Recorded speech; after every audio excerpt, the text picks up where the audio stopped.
Kiefer Sutherland's 24 is already the hottest show on TV. Is that right? Now, is it true that it's Jack I thought it was Hit Me Baby One More Time. Oh. That's what you guys told me. Well, that is good. So is Dancing with the Stars. Oh, and, geez. You like Dancing with the Stars? You're a big Dancing with the Stars Hey, girl? you got #1 last week. And on who's... On what? What do you mean got On number the one? ratings. It did really well. Nielsen's top show. Come on. I'm not You're lying. Sadly lying. enough. I am not lying. No, Evander Holyfield? Come on. No, that's the opposite of what the truth is. You are lying, even though you're saying you're not lying. There's no way that Dancing with the Stars was the top show on TV last week. Beat everything. Did not. Shocked when I saw it. You're all lying. I didn't want to believe it either. You're all frauds. We're not. No. I refuse to believe it. Sorry, but true. It beat, like, Everything. what's usually high? CSI. No, I said CSI. What else is usually high? 60 Minutes. 60 With Minutes. all those old grandmas watching. NBA Finals, everything. It beat the NBA. Well, NBA Finals are not going to do anything with San Antonio and Detroit in there. It beat everything. Yes. Dancing with the Stars. What channel? What Fox? is it? No. ABC? ABC, 4, yeah. Mm-hmm. Steven, you're Dancing with the Stars too? Your American Broadcasting Company. No, thank you so much. I've not seen it. If Steven's not watching Dancing with the Stars, it's not finishing #1. I'm telling you. They need the people like Steven to watch. You got Rachel Hunter dancing, Evander Holyfield. Come on. We get the concept of it. Oh, and they dance? Right. Wow. And they're stars? Yeah. I get it. #1 show. There's Hard. #1 with like 3 million watching, though. I mean, it's Well, that's because the summer. so- Okay, everything's in reruns. All right, Right. maybe. All right. 24 is already the hottest show on TV. Now, is it true that his Jack Bauer character is coming to the big screen? Yes. According to series director and producer John Cassar, Yeah. a 24 movie is in the works and may even incorporate a real-time format for the last half of the movie. Ooh, last half of the movie. Cool. Boy, Pacey should be excited about I've that. never seen that show. Everyone Oh, who watches really? it loves it. Oh, it's great. Very good. I've always wanted to watch it, but there's too many things to do on the internet. And Dancing with the Stars, you were waiting for that. I would see the movie, obviously. I could get in and out in 2 hours. I'll be good. Sure. Mm-hmm. That is very cool. It's not like you have to devote a lifetime to watching the series. Yeah, true. Yes, just go in the theater, out of the theater, 2 hours. That's how it works, right? Yeah, something like that. Mm-hmm. Jeez. They don't ever eat, sleep, or go to the bathroom on that show. I know they don't ever. Isn't that amazing? What, on 24? Yeah. Or on Dancing with the Stars? Well, both. But Here it is. Pasty printed it out for me. The Nielsen weekly ratings. And finishing #2 would be CSI. Finishing #1 would be Dancing with the Stars. Dancing, dance. Oh, geez. Is that their theme song, Steve? I don't know. Oh. Well, CSI was a rerun, so. right. They're all reruns, Yeah. so that's the only reason it did well. Mm-hmm. But it should have finished like 27th. Really, it should have against all That's the what's repeats. surprising. Yeah. People are that just starving for Something. something. Yes. It's the best way to describe it. Hey, when Evander Holyfield does the foxtrot, it's to die for. Did To the- see Rachel Hunter in a tuxedo, I mean, you can't beat that. Oh, man. I should have tuned in myself. Oh, yeah. I don't know anyone who watched Dancing with the Stars. I swear, how is it #1 I don't if know. I don't know anyone that watched it? Well, I don't know anyone. So I that's watched it. watched it? Oh, I'm you did? telling you, I watched from beginning it. to end, Yes. and you were entertained. I was entertained. What were you hoping for? I don't know. I was just like, wow. Were you- That's... when they went to commercial, were you like, damn?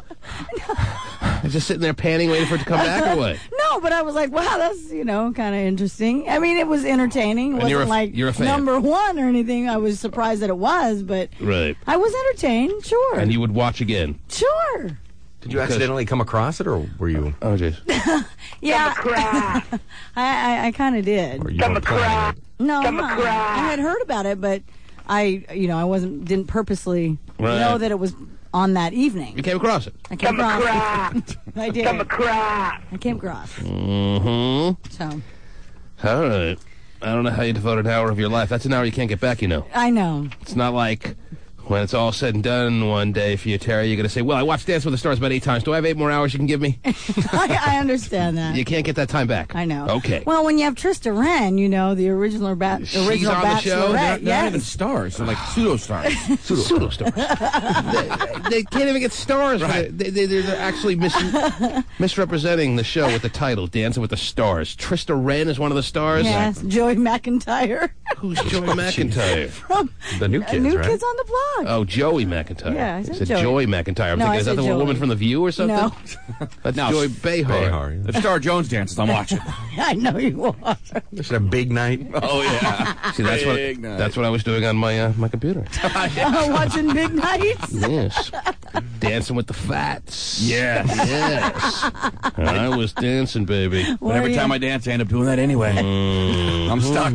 Yes. Well, I'm the Biggest Loser with this show. Oh, wow. congratulations to ABC. Not only do they have the smash hit Desperate Housewives, but now they have tapped into America's hearts Yep.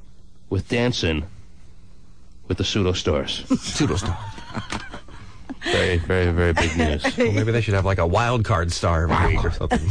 What else is going on, Terry? Well, are you ready for some Tom Cruise and Katie Holmes news this morning? At this time of morning, Yeah, no. I want to nice hear enough. about Tomcat Oh, yeah. at this time of morning. Oh, no Tomcat yet? No, Oh, well, give okay. me at least 15 Something else? more minutes. Oh, okay. I'm just recovering from the Dancing with the Stars. I know you are. Okay, how about this? Ben Affleck and Jennifer Garner supposedly. I don't want the Tomcat news. You're going to give me the Bennifer, the new Yeah. Bennifer 2. Bennifer 2. Mm-hmm. She's what now? 3 months pregnant. She's in her getting done with her first trimester. Yes. Well, supposedly they got married this past Saturday in West Virginia. Yes, Jen. At a resort in the mountains Mama. where Garner grew up. Is that right? Yes. Oh, so she really said, take me home. And yet nobody cares.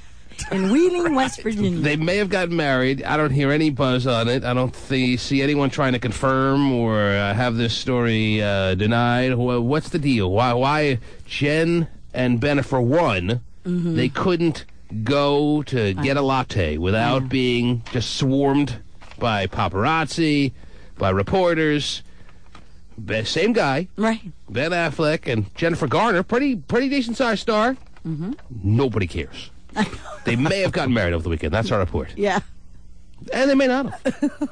And we don't really think you care that much to have this story confirmed. Right. Well, people wanted to work with them. That's why they're not hounding them. Now we have Tomcat. Yes. We don't need Bennifer 2. No. Sequels are never as good as the first. That is so true. How does Jennifer Garner feel about that, knowing that she's just a mere sequel? Well, you know what? She's a sequel carrying his child that, Well, that Bennifer 1 wanted so badly. That's even worse, Terry. Rosemary's Baby never did anything. Nothing. The T-Man. Orlando Bloom and Kate Bosworth broke off their relationship in February. Oh, damn. But is it true that dashing Pirates of the Caribbean star and his maiden are headed to the altar? Oh. The two were spotted in Bosworth's native Sydney, Australia, Right. where local papers reported Bloom popped the question with a $400,000 engagement ring. Oh, cheapskate, man. That's nothing. Paris Hilton running around with a $9 million ring, and Kate Bosworth, oh, she's got his $400,000. Come on. Yep. What is that? A little speck of a diamond. Now, Probably. that's the way it works these days, right? You fall in love, you break up, then you get engaged. Sure. That's romance at its finest. Isn't it? Mm. But reps for both stars told us there are no nuptials on the way. Okay. We'll keep you posted. I love it when they deny it all the time, or, oh, nothing's been set in stone. Except the ring. Right. Okay. And that's about it. So we have Bennifer 2. Mm-hmm. We have Tomcat. Mm-hmm. And we have I don't know. I'm trying to figure it out. Anyway, I don't think anyone cares about that either. Boss Yes. Bloom. Boss Bloom. Yeah, unless it's Brian Bosworth, I don't really care. Right. Hopscotch has for many years tried to give Brian Bosworth a $500,000 engagement ring, Terry, but Yeah. he's not falling for the games that Scott would play once they got married. Oh, No, you never accepted. Yes. So he's getting hitched in a couple of weeks anyway. oh, I know. Weeks, you're pushing it up now. Wow. Well, I don't know when exactly it is. Are you going? Of course. You're serving swordfish, right? That's right. Yeah. if you choose it. I chose it. Well, then you're getting served it. Okay. There you go. I checked it off on the response card. Did ya? Make sure I get a fine piece of swordfish. I'm going to lay a big sword right on top of it for you. Even after little spot where I checked off swordfish. I added in by the tail, if you please. Really? That's right. Okay, good. I'll make sure we do that for you. I just know Angela always asks for that when we get salmon. Anyway, it's not as bony. Yeah, it's very, very fascinating, I'm sure, to all of you. What else is going on there? What else is happening? I got some news for you about Mina Savari. Apparently, now she has gone to the lesbian side of the tracks. Where are these tracks now, Terry? Right, I'm going. Now, Mina Savari played a lesbian character on 6 Feet Under. Are you a big 6 Feet Under fan? I was. Do you for get HBO? I do, yes. And I've seen it, and it is very good. But Oh. I haven't seen it the last season. Mm-hmm. So. Well, she was on the last season, I think. Last season was, what, about 4 or 5 years ago? Yeah. I think they got a new season coming up in a few weeks, actually. Right. And one of the best shows on TV, Terry. It is. And Mina Savari played a really convincing lesbian. Because there are a lot of non-convincing lesbians out there, like this Ellen DeGeneres. But, but Mina Savari was all over the lesbian thing, Terry. She got it. Oh, huh, Stephen? She got it? Yeah, right, huh?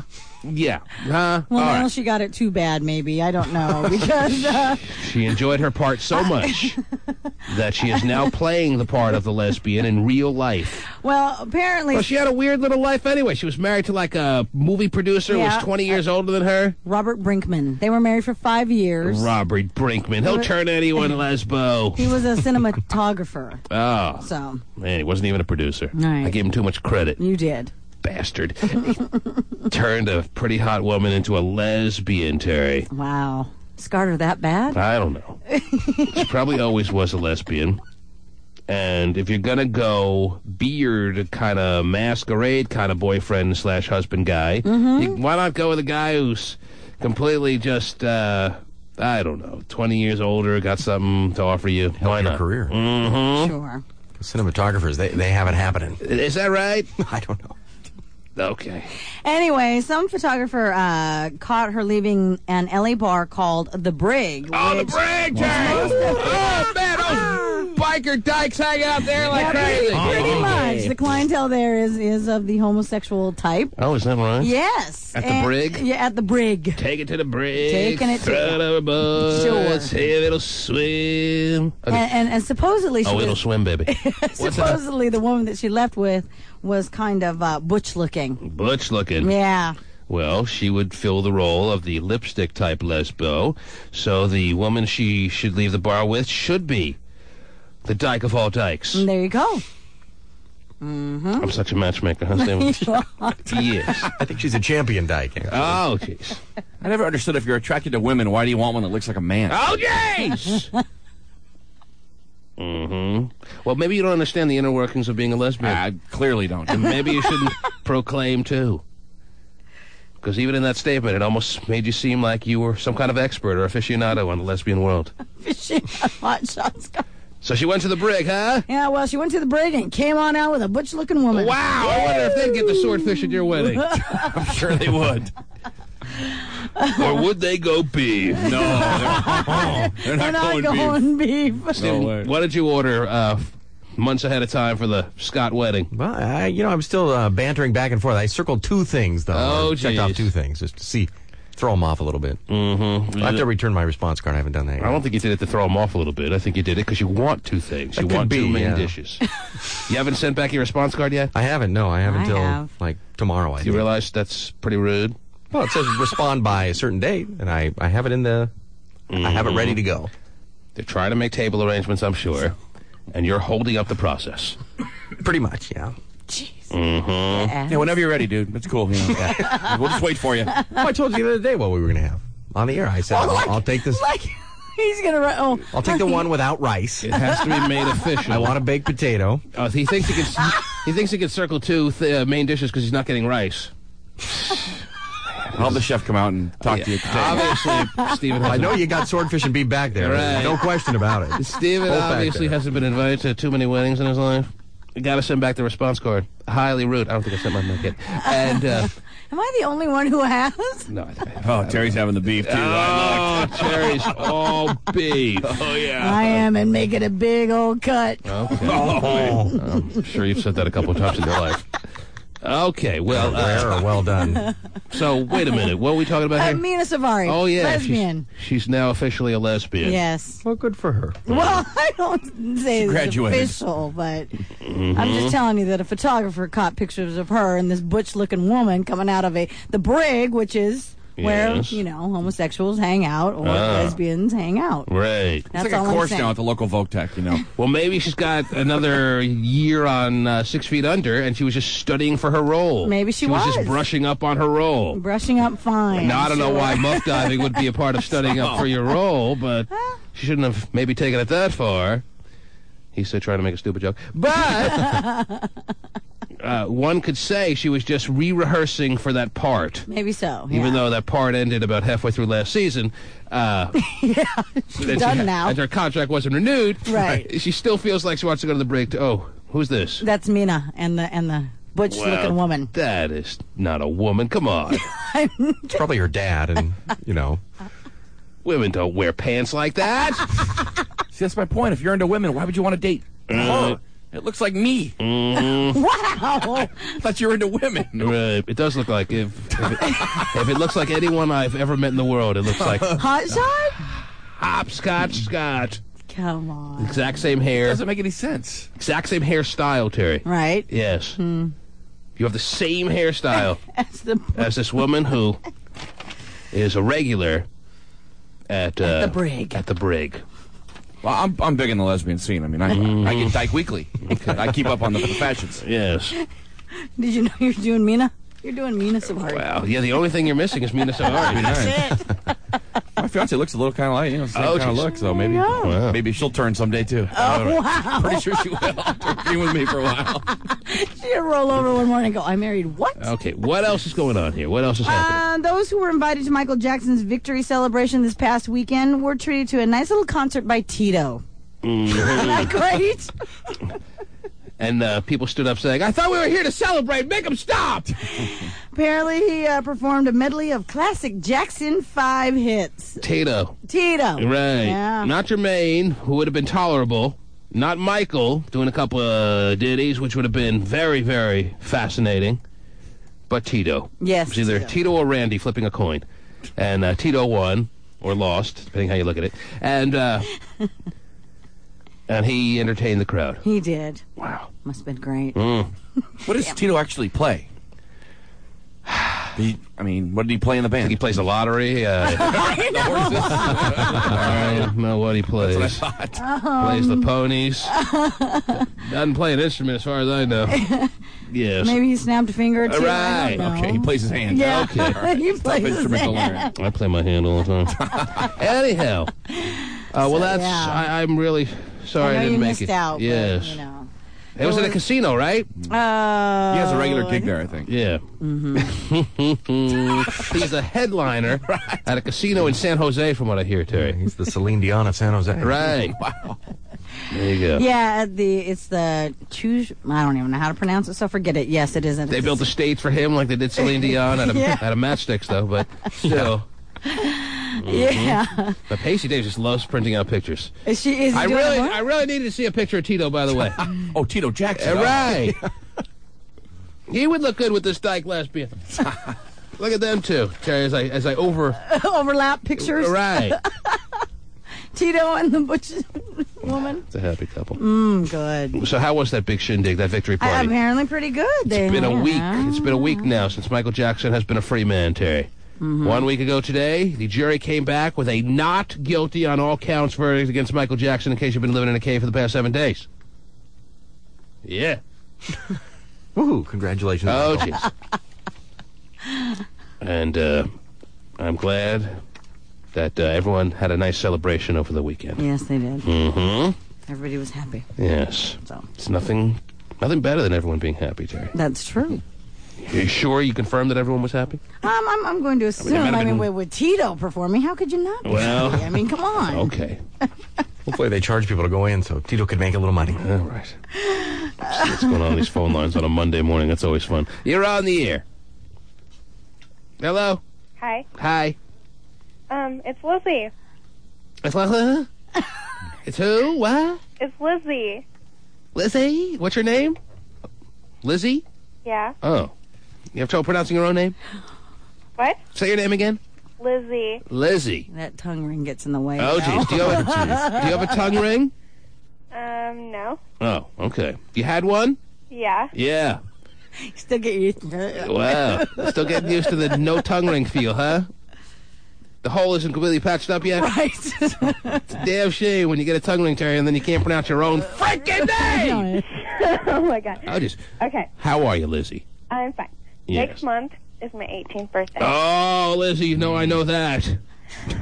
Is she on the list I'm or gonna be something? I don't know legal. who Lizzie is. She's Oh, gonna my be. goodness. Listen to her. She's gonna be legal. Legal for what? What are you gonna be legal for? Are you talking about? Cigarettes and scratch tickets. Yeah. So that's what I look forward to on my 18th birthday. What are you referring? You're gonna be legal to? Is that what you're referring to? To smoke cigarettes? I already smoked. Oh, geez. So she doesn't need to be legal for that. What do you need to be legal for, Lizzie? I don't know. Okay. Oh, jeez. My favorite band is Good Charlotte. Well, whose isn't? I'm That web she obsessed with spends Good something. Charlotte. Yeah. What about Good Charlotte? Fantastic I tell you that. pig. So what does that mean? What does It'll that be mean? so awesome for my 18th birthday. Right. If you guys can get Good Charlotte to call me on my birthday and wish me a happy birthday. Okay, we'll make sure we get right on that.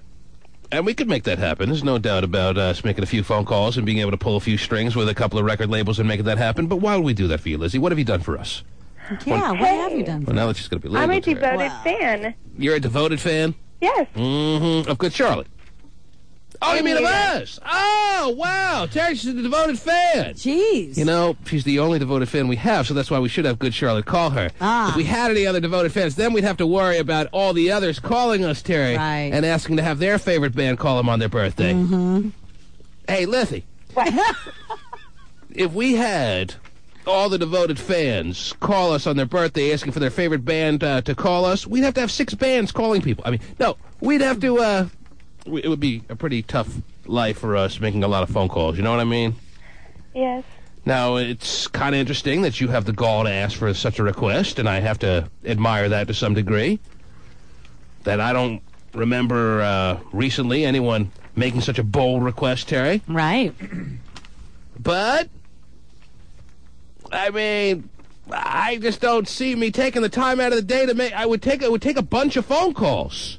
And then a bunch of favors having to be made here, Lizzie, Right. and I don't know what you've done for us. Besides, I mean, I love the fact you're a fan. That's nice. I like get up people- early in the morning just Oh, to jeez. listen to you guys. I like people who can't pronounce their own name being a fan, Terry. She gets up in the morning to listen. That's good. If you got up at midnight, you wouldn't hear us. Okay. Well, you should sleep in and listen to the refeed at 3 o'clock. But anyway, I don't know. Please. It's my 18th birthday. That's all I wish. What's gonna happen? What's gonna change your life when what in your life is gonna be dramatically changed when Good Charlotte calls and says, "Hey, happy birthday"? Right. It'd be awesome. I've been waiting to meet him forever. Or talk to him forever. And say what? What do you plan to say? What am I planning to sing? What do you plan to say to them if they call you? Just, Take me. hey, what's up? Thanks. Wow. Yeah, let's hang out. Yeah. And Okay, we'll be right over. You got a ping pong table? Oh, we're flying over there. I got a pool table. oh, better yet. Oh, they're good. Very original. Hey. I used to play this in my bedroom. Singing? Sing it, Lizzie. Sing it, you tongue ring healing fool. Come on. You love them. I do love him. Well, sing it. I can't sing. I thought you're a fan. Yeah, you should know I am. every I single can't verse. sing. Well, you better try. Doesn't matter. I can't. Maybe I'll try to make like 8 phone calls, see how far I get. If you sing a little bit. You sing in your bedroom, probably. I know. Come on, Leslie, don't be shy. If you're going to be shy with us right now, how are you going to be if Good Right. Charlotte calls you? Right. Why should I waste Good Charlotte's time?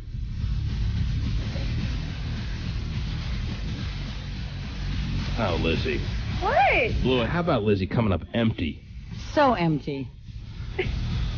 We go to the trouble to find her a Good Charlotte song. I know. Tough to do, by the way. Yes, it Not was. the easiest thing to do at Cube 93, Terry? Right. Wonder why. It was in between John I have Denver that and Christopher CD. Cross. Well, you have the CD. You should know every word by heart. Does it make you feel more comfortable to get naked and jump up and down on your bed when you sing this? Go ahead. Maybe. All right, then go ahead. All right, never mind. All I'll right. get naked for you. No, it's all right. Wait for another month. Anyway. Wait for another month, which we'll have a new favorite band. by the way. Right. Okay. Yeah, you'll hate Good Charlotte in a month. No, I won't. You can't even sing them. How big a fan can you I be? can't sing. It doesn't matter. Fans sing regardless of their ability or not. Good point, Terry Free. I mean, how many people are right now in their cars trying to sing and Oh, so geez. off key? Right. Doesn't stop them. No. Why is it stopping you, Lizzie? How am I supposed to make the effort for you to call Good Charlotte Hey, I'm trying to sing. if you can't even make the effort to sing their freaking stupid song? I'm trying to sing. Go ahead. I can't hear it. I wish I could say the same. But she shouldn't need to hear it. Stupid fake punk band. Mm-hmm. God, I hate this band. Punk rock's awesome. Not punk It's rock. not You should punk see rock. Oh, it's so you not should punk see rock. my mohawk. You have a mohawk? Yes, I do. All right, you can turn 18 in silence. Anyway. It's pseudo punk rock. Exactly. Yeah, we got passes to the brig for you for calling in, all right? Would you like those? What? Never mind, we'll just send them in the mail to you, okay? Hang on the line. Okay. Yeah. Get her 2 passes to go to the brig in L.A. Man. All right. Sure. Too bad you're not one of them. That sounds lovely. I got tattoos. I'm a punk rocker now. Yes. Stupid band. The Ramones are all dead. We gotta sing. Take over. The T-Man.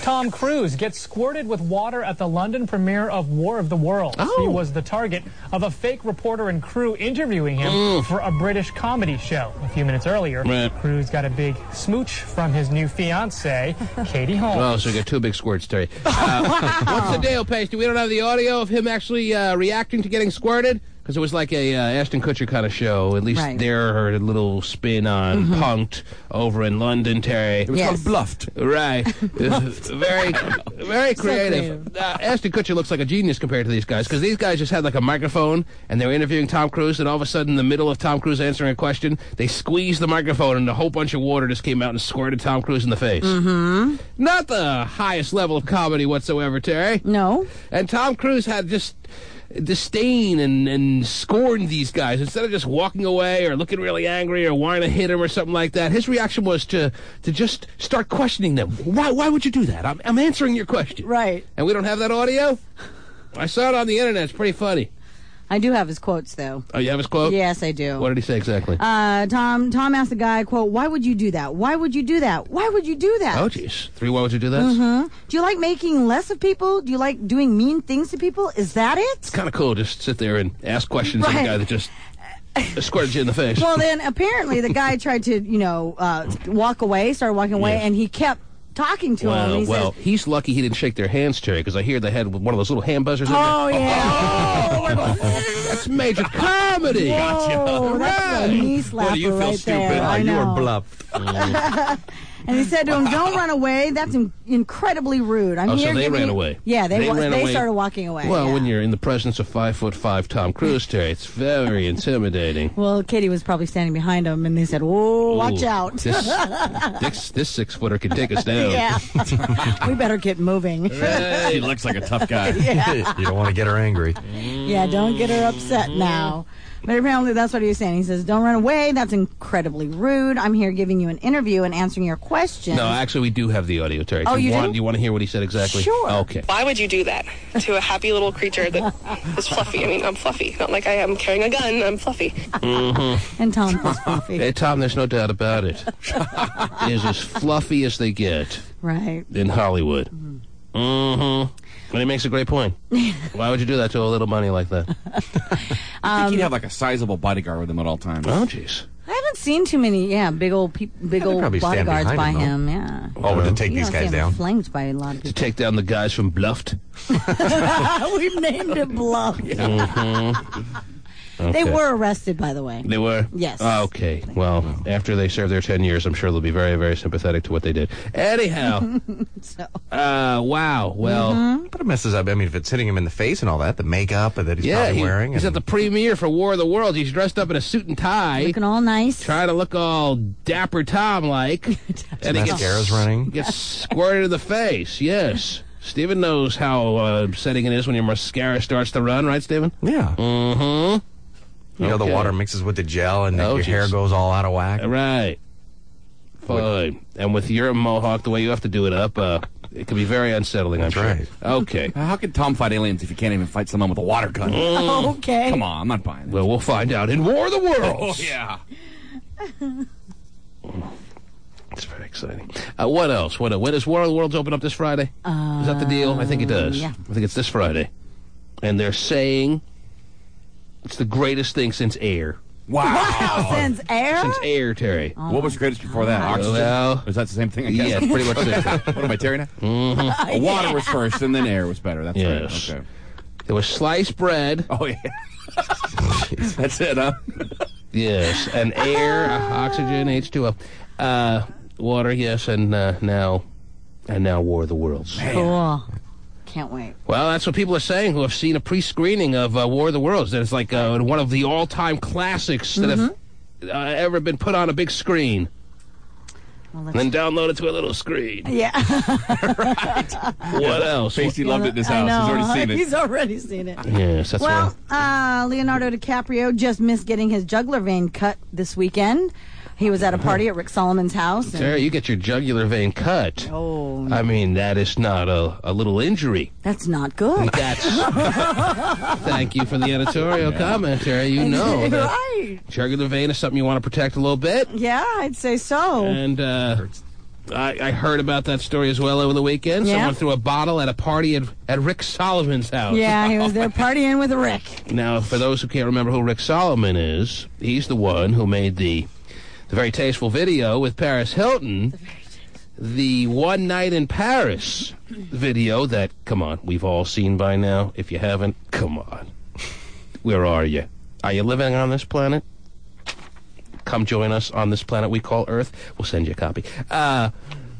That's the dude who was getting his lance waxed by Paris. That's correct. That's the dude who, Paris Latius, whatever his stupid gay name is, has to think about almost every day of his marriage, or at least I would if I'm Paris Latius, or whatever his Wendell Tibet name is. I can't believe that the dude is big time enough to throw parties. Well, where Leonardo goes? Yeah, that's I kind know, of cool. isn't that crazy? And Leonardo's there, and I read online that there were a lot of big names there at Rick Solomon's party.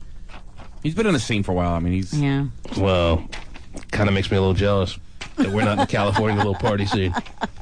Because there were some big names there, Terry. Yeah? And then someone throws a bottle and almost kills Leonardo DiCaprio. Yes, it was just mere millimeters Because away. You know the old expression, Terry. It's not a party until Leo dies. That's right. Right. Well, he almost died. Almost. But turns out all he needed was 12 stitches, Yes. from what I heard. Mm-hmm, just 12. Mm-hmm. Boy. Definitely partying at a guy's house that owns night vision goggles. He used those in the video, didn't he? Something good about a guy that owns night vision goggles. In the video, he used night vision Or some goggles. kind of weird lens. Yes. Where she looked green. Terry, don't pretend like they've never been used on you. No, they have All not. right. Definitely In have order to not. see the wizard sleeve. The guy's like, just keep the lights off. I don't need Got a little miner's cap on. In order to see the wizard sleeve at its finest, you are certainly needing to put on a pair of night vision goggles. Even in the broadest of daylights. To see it all, Wow. get your goggles on, right, Terrence? Oh, right. We almost lost Leonardo DiCaprio. That would have been a shame. Yeah, I actually am very fond of his abilities, Terry, and the movies he makes. Yeah. Would have been a big loss to the Hollywood world. We should all take a moment and be a little thankful this morning that Leonardo DiCaprio is doing just fine. Yeah. Now, everyone else that went to the Rick Solomon party, near death. But Leonardo DiCaprio, just fine this morning. Good. Well, they say that the girl who hit him with the bottle was like there looking for an ex-boyfriend. Yeah, she wasn't even invited. Yeah, she'd been kicked out like several times. She kept coming back and coming back. Right. It was Emilio Estevez's, or Christian Slater's wife. Oh, really? Yeah, right. Mm-hmm. I always get those two confused. Right. Same person. Right. Pretty much. So she was looking for her boyfriend. Her ex-boyfriend. Her ex-boyfriend, and she wanted to hit him with the bottle. Yes, she has a... And she wound up hitting a very innocent Leonardo DiCaprio. Yep. Gosh. Wow. Tough break. Well, if you get injured at a Rick Solomon party, do you have anyone to blame but yourself? No kidding, man. But like you said, there were some big names there, so I mean, that is kind of crazy. I just can't imagine what it's like to be living in that kind of day-to-day world. You're getting ready on a Saturday night to go to Rick Solomon's house. I know, you start a big phone call. Hey, you going to the Rick Solomon's party tonight? Yeah, we're heading over to Rick's. Hey, yeah, we have a different meaning for heading over to Rick's here in this area. Yeah, that is true. And it's almost just as good as, I'm sure, going to the Rick Solomon party, Terry. Yeah. Going to Ricky's joint. Yes. Oh, my goodness. Have you downloaded One Night in Paris there, Stephen? I've seen, a little bit of it. I know the green you're referring to. Mm-hmm. I hear that Rick Solomon was very kind and a very gracious host, Terry, by using his dick as a tourniquet to stop the bleeding on Leo's neck, Terry. Just slap that bad boy right up there. Oh, Terry! Obviously, she's done it a couple of times in her life, too. Being cut or not. And he'll have a video out soon of that. Terry doesn't need to bleed for someone to slap the old wiener on her neck. No. Right here. Right. Jeez. Terry needs a tourniquet. I'm sure that game has been played once or twice, hasn't there? Oh, no. That was very nice of Rick Solomon, wasn't it? Yes, it was. Okay. What a gracious host. Absolutely.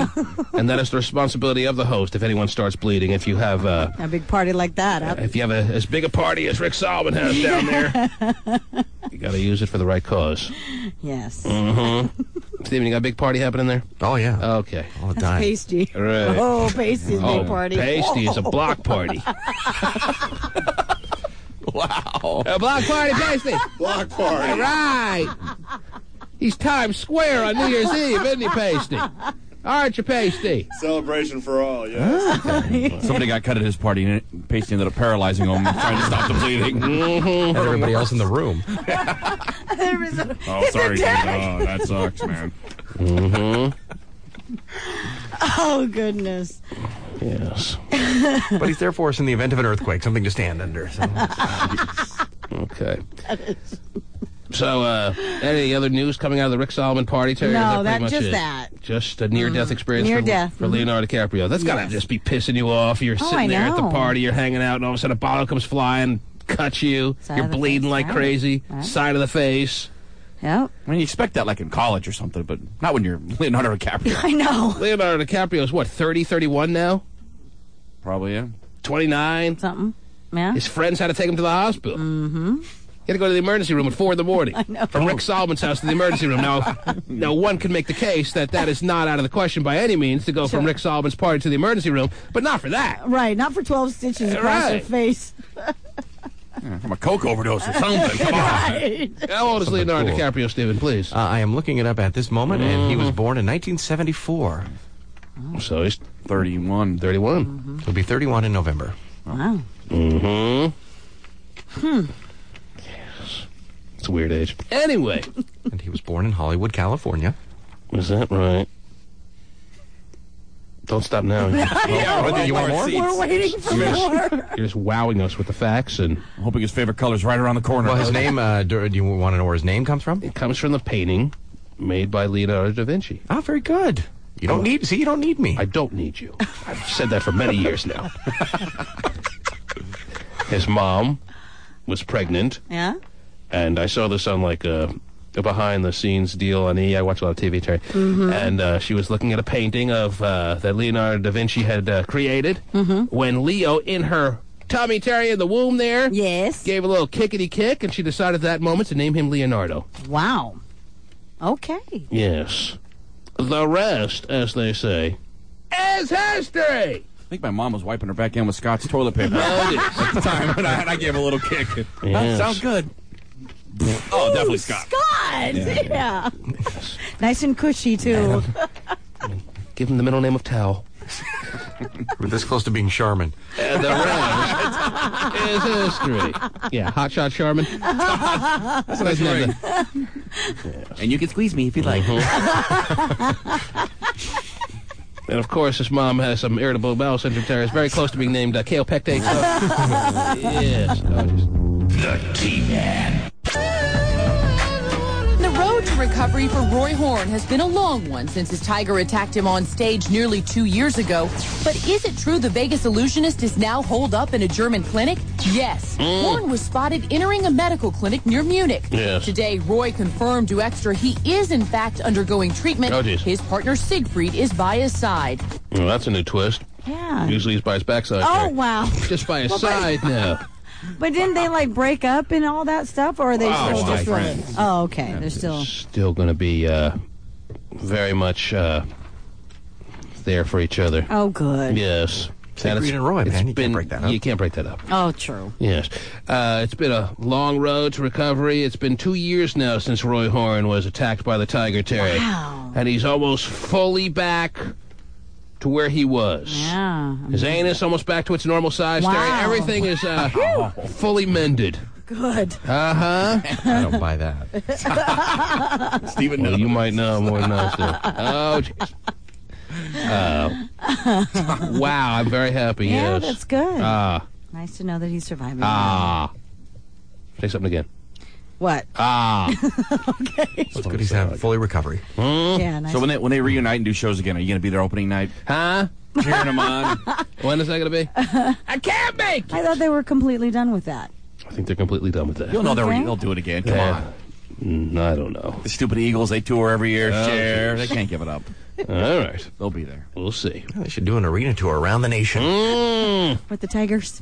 Okay, that's usually who they whack the trash. Right. Anyhow. We didn't bring the Tigers tonight. How you guys doing? today. Well, we have a couple of balls to juggle here. All right. That would be great. Be much safer. Yes, those white tigers are a part of or they're yellow tigers, just spray painted white. They're a big part of their act. No such thing as white tigers. Yeah, whatever. Frauds. We have all bought into that for years. I don't think so. Anyway, when the tigers started crying, seeing Roy Horn bleeding to death almost, Terry, they started fading their white color to the yellow. Never mind the tears. Never mind. It was a joke there somewhere. Anyway.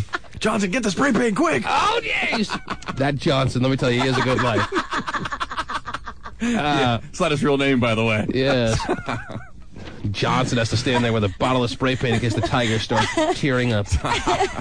We played that cue to call, Terry. We did. We played it pretty early this morning. Got to keep you on your toes, ladies and gentlemen. We know how much, how desired, how coveted the Summer Jam tickets are. Mm-hmm. So for you early risers, we played the cue to call already, and we'll probably get to the phones in about half hour. Right. Anyway, no, in the next few minutes, I'm going to go to the phones. But give me one good, quick story. What do you have there? Well, since you guys are all into spray painting and such, there is a British gentleman, businessman by the name of Colin Dowse who is selling spray-on mud for your SUV, so you can make it look like you went four-wheeling. Is that right? Yeah, so you can look really rugged and cool. So you're spraying mud onto your vehicle? Yes. Not onto yourself? No, onto the vehicle, on your SUV. To make your car look like make your SUV look like you actually went out. Look like you actually went four-wheeling. Yeah, and use it for what it's supposed to be used for. Right. It looks cool to be driving down the regular streets with your car covered with mud. Sure. So people would be like, oh, where do you think he was just at? Yeah, wow, he's rugged Because and cool. you do see these 4x4s going down the straight covered with mud, and you're thinking, oh, man, he must have been in the Everglades. Or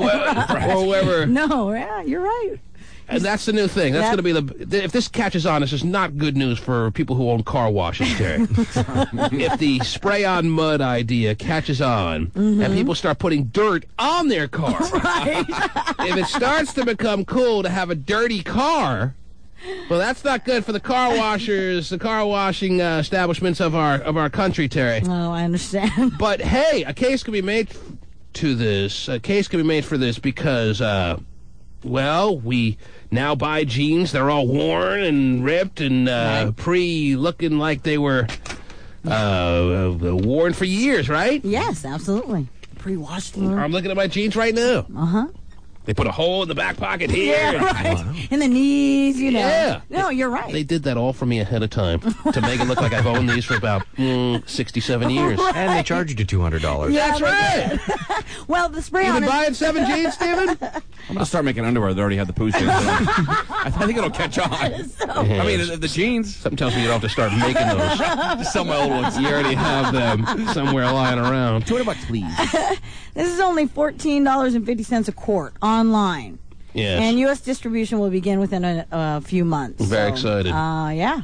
And it is actual dirt, which is strained to remove stones and other crap. And it's mixed with water and a secret ingredient, so it actually sticks to your truck. And of course, you spray on mud over your license plate, so no cop is able to identify who you are. Hey, Mr. Copper, I went 4x4 and I went off-roading. Yeah, that's right. Can't you tell by the mud on my car? Aren't I cool now? Right. My development in Mercer Island. Went off-roading. Yeah, you live on Queen Anne, and there's a big mud bog right in the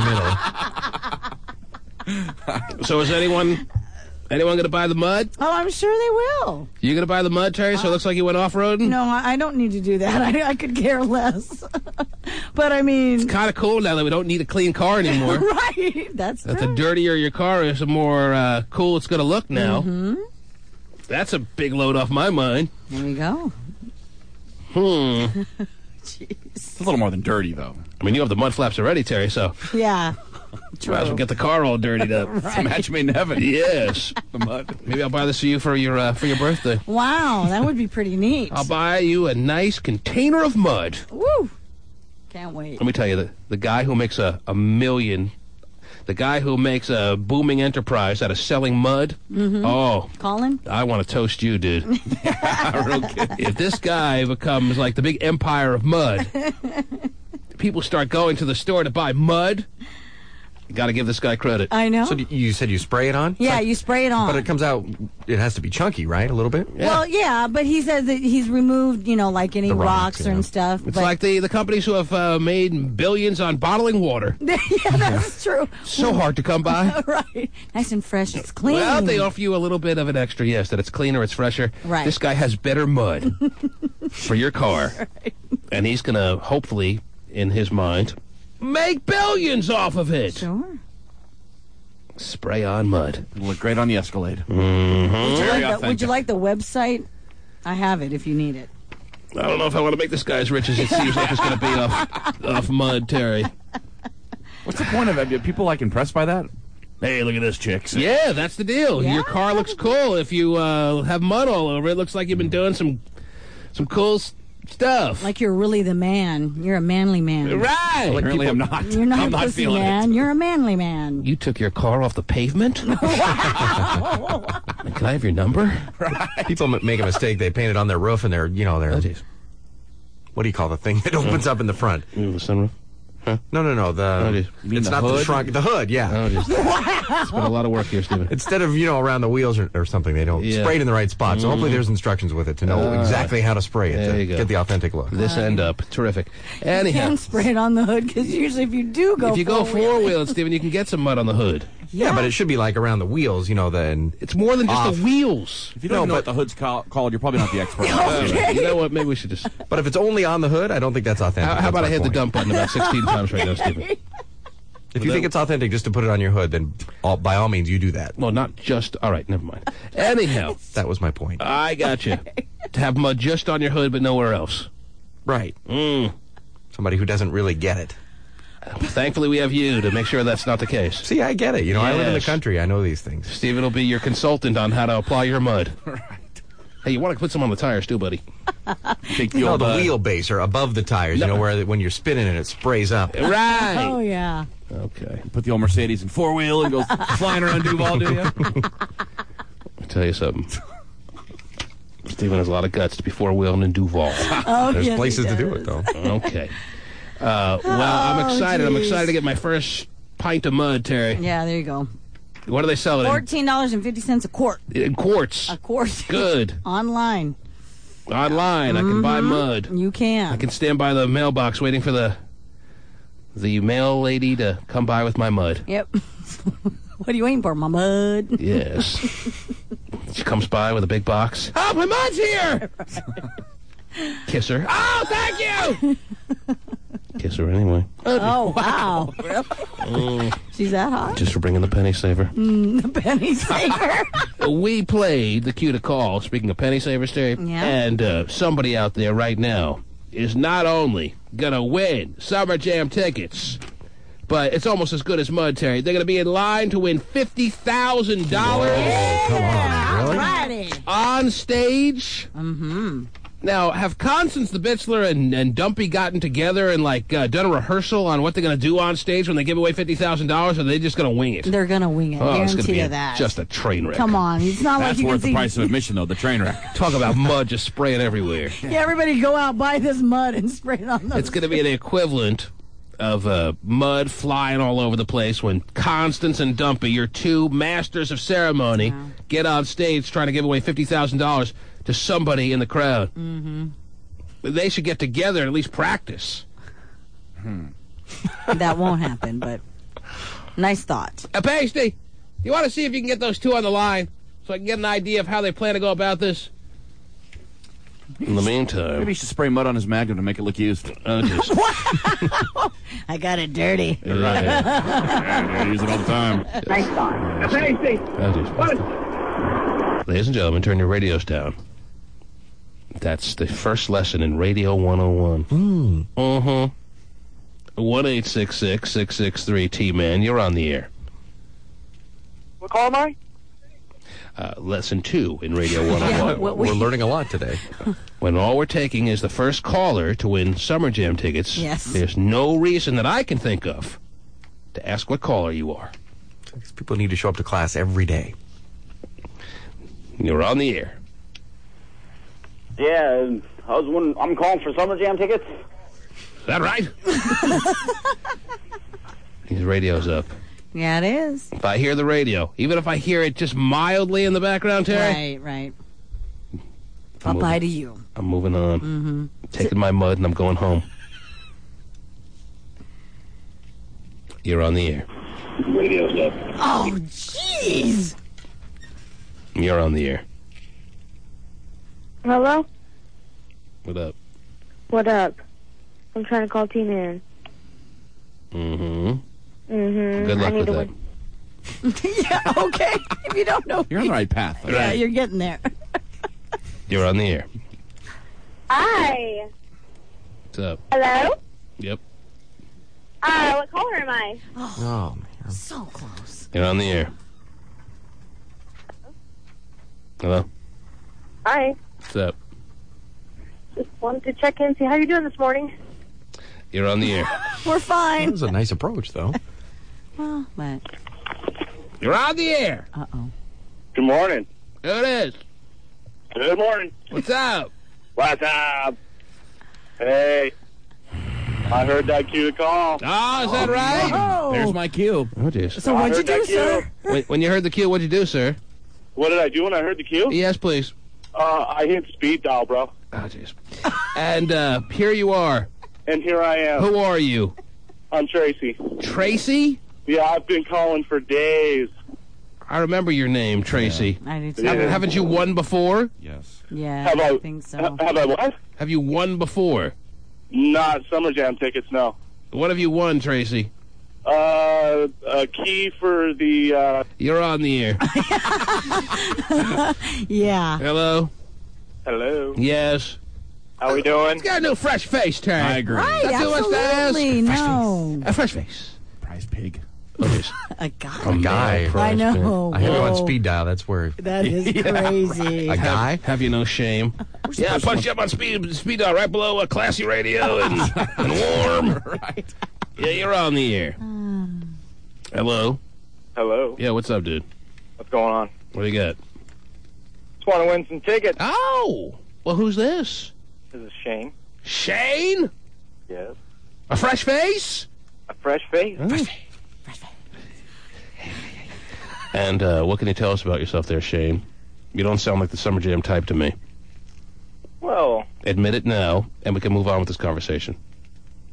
yeah, I've been to Summer Jam once. Oh! I'm not the You're not the consummate Summer Jam goer, but you would like to go back again this year. Is that what you're telling me, or do you give the tickets to somebody else? Would you sell them on eBay? Let's be honest here. Let's talk about what we're talking about here, Shane.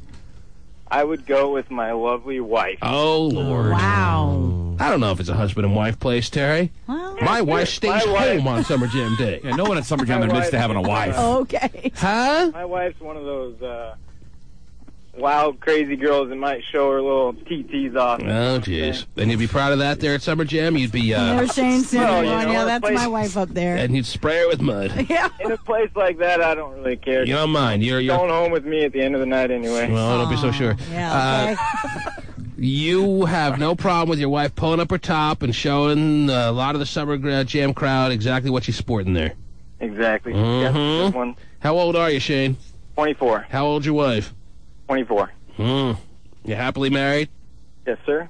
How long have you been married? A year and a month? You have any kids? 6. No. Oh, Not ready for that. Wow. Wow. And why did you feel like you needed to get married so early in your life there, Shane? Well, we've been dating. We dated for a couple years in high school, and then... You know what I just read, Shane? You want to hear something that the T-Man read just a couple of days ago on the intranet? What's that? Or as George Bush says, the internets, that the average life expectancy of the human being just over the past 3 years has increased by 2 more years. Wow. Whoa. And every time there's a new report coming out about how the average life expectancy of a human being goes beyond what it was, Terry, I think to myself, well, the age that someone should get married should move Up. with the same sliding scale. Right. So if we're now expected to live to like 75, well, then we shouldn't get married until now. It used to be 29, now 31. Ah, perfect. But here's Shane getting married at 22. 23. Well, you were 22 if you've been married well, okay, maybe 23. Anyway. Anyway. Depends how far into 24 you are. Whatever. Anyway, Shane, don't try to make it sound better they got married at 23 as opposed to 22. I was much older, too. All right? I was really mature then. Right. You're now going to live with this woman until, on the average, about 75 years of age. Sorry, say that again? I don't think he wants to hear this. What's that now? I mean, Shane, do you think maybe you got married too young, or you couldn't be happier? No, honestly, we All right. we didn't date for a couple years and made sure it was the right thing, and we're very happy. All right. Think about all that life you missed out. He heard that cue to propose, Terry. Yeah, did. And he And made the that's what call. he did. He made the call. Whenever you have to raise your voice to that kind of decibel, Shane, sign he's not happy. would Summer Jam be a big highlight of your summer if I were to give you tickets? Absolutely, it'd be a great time. And you and her would go up, just the two of you? Would there be any other couple that you'd... Well, I'm sure we'd go with some other friends, yeah. You have friends that are going? Yep. All right. Terry, I think it's the least we could do for Shane. Yeah? Going through a red-hot summer Yes. with a wife at age 24. Oh, yeah. Shane, what about the other women that take their tops up at Summer Jam that you can't have because you're married and supposedly you're supposed to be with one woman when you're married? Supposedly. What if what? What about all those other women that take their tops up that you know that you can't have at Summer Jam? Isn't it going to be too much torture as opposed to a good experience for you to go to Summer Jam? No, man. You don't see My it. wife's got a good package. So. Oh, good package. Well, you're supposed to be the one with the good package. All right, Right, never I was mind. going to say. She got a real big one, T-Man. My wife's got a huge dick, T-Man. I see what you're saying. You just mean she's the total package. Is that right? She's put together well. I got to be careful on how you're phrasing things there, Shane, all right? All right. Shane? Yeah. You have one Summer Jam ticket. Yay! Would you like to make a speech, a statement? Thank you very much. I think Shane now is just more depressed about hearing that he got married too young as opposed to winning Summer Jam tickets. And a chance at $50,000. Yeah. Shane, Chance there. Shane, there's a strong possibility, or at least a possibility, that your name is going to be picked to step up on that stage, roll the dice, and win $50,000 at Summer Jam. That would be awesome. Would that be unbelievable, Shane? I would be very, very Because happy. $50,000 buys a damn good divorce lawyer last I checked. Last you checked. Got a lot of faith. Doing show Got a lot of research. faith. What's that now, Shane? He says, You yeah. got a lot of faith in the young marriage. Oh, well, Shane, I have faith in you. There's no doubt about that, buddy. I mean, you keep on proving yourself, winning Summer Jam tickets and winning Summer Jam tickets, Shane. He's just winning at life wife right with a big now. one. Yes. Yeah, a wife with a great package. You're right. Where are you from, Shane? From Everett. All right. Shane from Everett. Cool. Mm-hmm. Hang on, I'm going to put you on with Pasty Dave. He's going to give you details about your tickets. Thank you. And much, much more. Wow. Probably want to hear about his wife's package. Yeah. Tell your wife to whip it out, I'll bury her. How you doing, buddy? Oh, man. He's got the real deep voice for Shane. The T-Man. And now, representing butt rockers worldwide, carrying sod from Tacoma to Everett and every city in between, president of the Blue Collar Workers, even though he wears a tank top, here's Dump Truck Guy.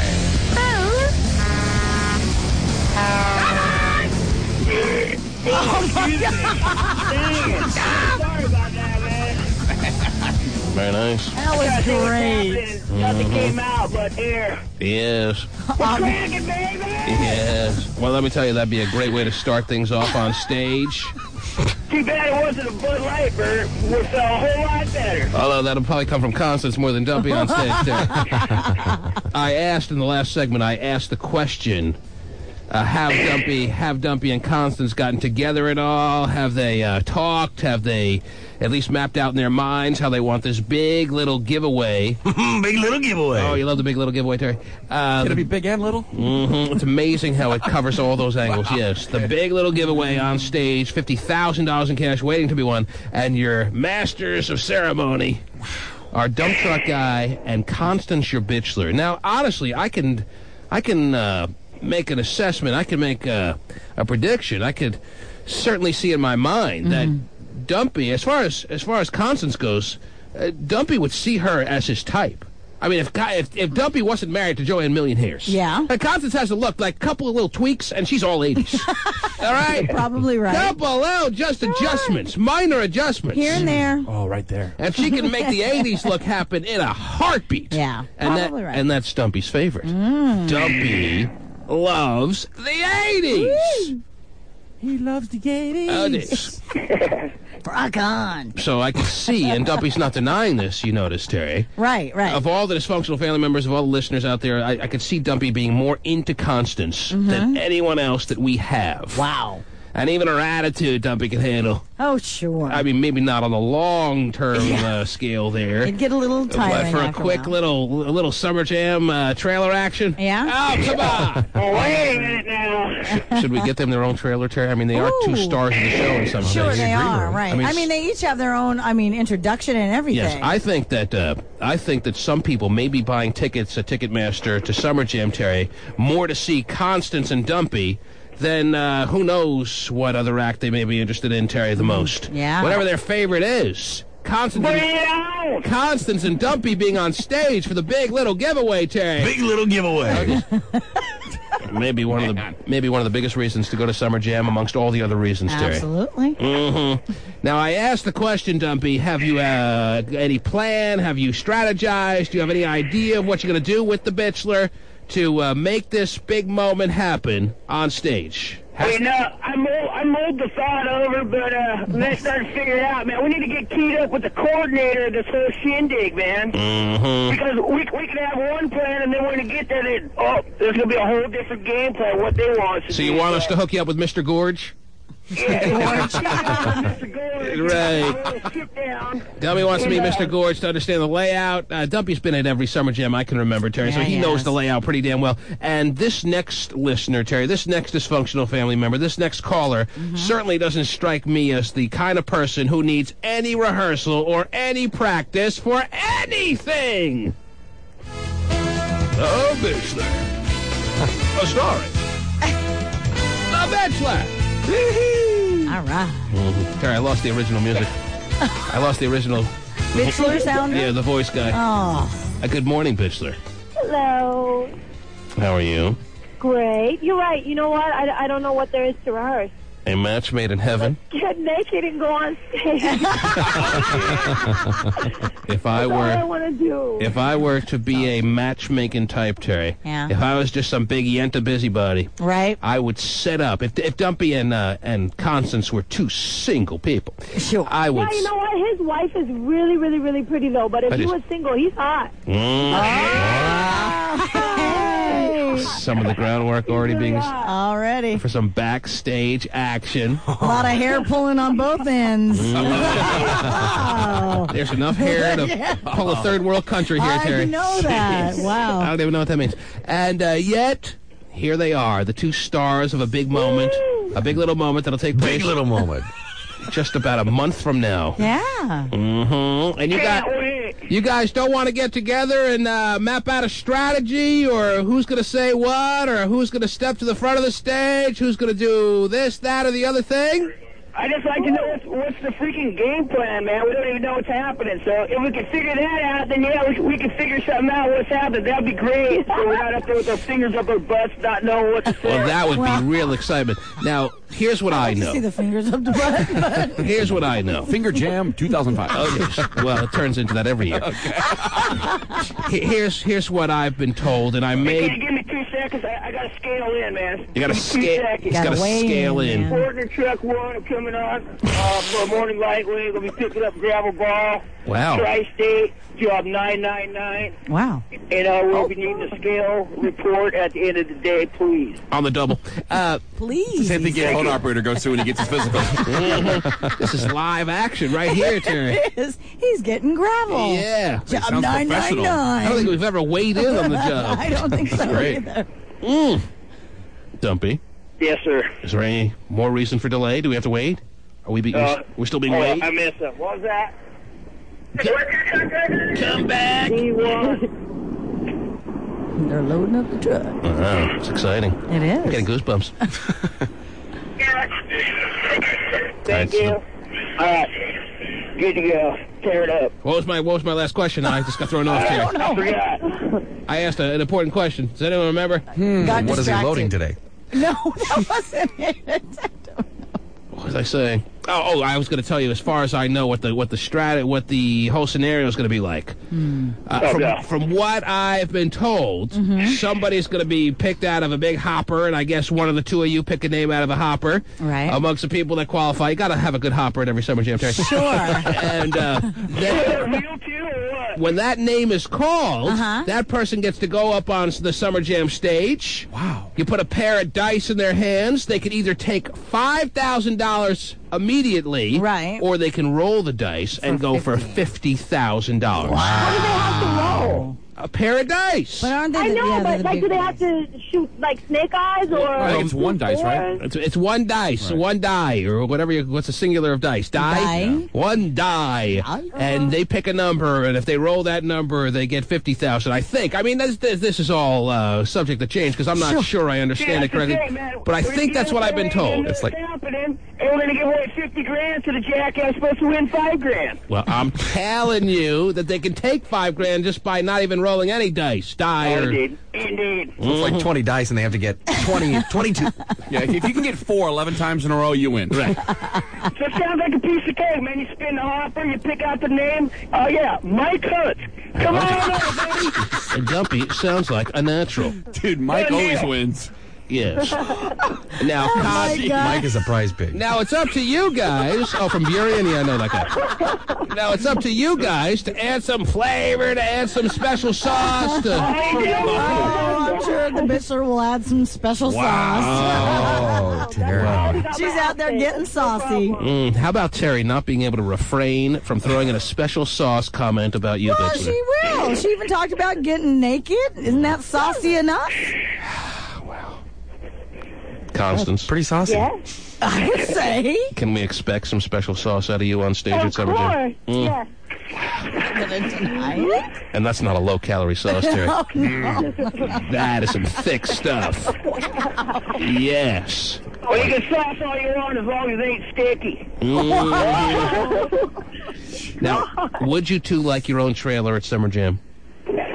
they going to have Bud Light in there? Free Bud Light or what? Well, that's the least of the requests made by some of the Summer Jam artists. Right. I mean, if we get a trailer there, then we got to have the equipment with us, so we just go to town. Uh-oh, he's going to town. Well, speaking of going to town, would you two like to get together? Should we make an arrangement for you two to meet up and practice, or no? You don't need... Yes. Yes. Yeah, we should have a practice. We got to Have have some practice kind down of game here. plan.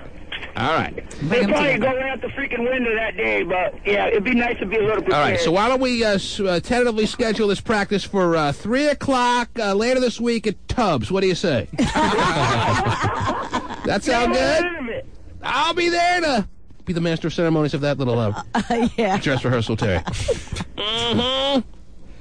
It's going to be... I'll switch the jets on the tub for him. It's going to be pretty damn interesting, don't you know? Oh, absolutely. Dump truck guy, Can't wait to see Constance the Bachelor on stage. Who knows what's going to happen? The T-Man. 6 words that rock the world. I proposed to Kate last night. Spoken by Hollywood's brightest star in the most romantic place on earth. And Terry, people still recovering from the Tomcat bombshell that happened now, what, about 5 days ago? Something like that. Spoken by Hollywood's brightest star in the most romantic place on earth. And Ms. Holmes' response? What'd you say, Don? She said yes. Oh. With that, the Tom Cruise, Katie Holmes whirlwind romance went to a whole nother level. Oh, yeah. And our Terry Seymour was in France with Katie's new fiancé. Tom, hi! Nice to see you. Congratulations. Oh, it's got to be a great job just sucking off every star you I know. come across, Just Terry. to get an interview? Come across. Tom, hi! Nice to see you. Congratulations. Thank you. Now, are you traditional? Did you ask Kate's parents for her hand in marriage? No. No, I just talked to her. It's between us. Oh, Wow. Screw that. He could have stopped it. He could have stopped it at no. It would have been bad enough. Right. But he had to add on to that. It's between us. Oh, my Screw God. her, mom and dad. Wow, none of their business. I'm Tom Cruise. You should know you just sucked me off to get this interview. That surprises me. Well, that he's, he sounded rather cold, and Yes, he did. there is some Tomcat speculation, Terry. There is some people saying that Katie Holmes' parents are not too happy about their daughter being engaged to Tom Cruise. A, because he's about 20 years older than her, and B, because it happened so damn quick. Right. So damn quick. 1 minute he's a poster in her room, the next minute on her arm. Oh, wow. A poster on her arm. Amongst other things he might have posted up on, Terry. Well, yeah, think that too. I mean, this is his third marriage. I mean, it's her first.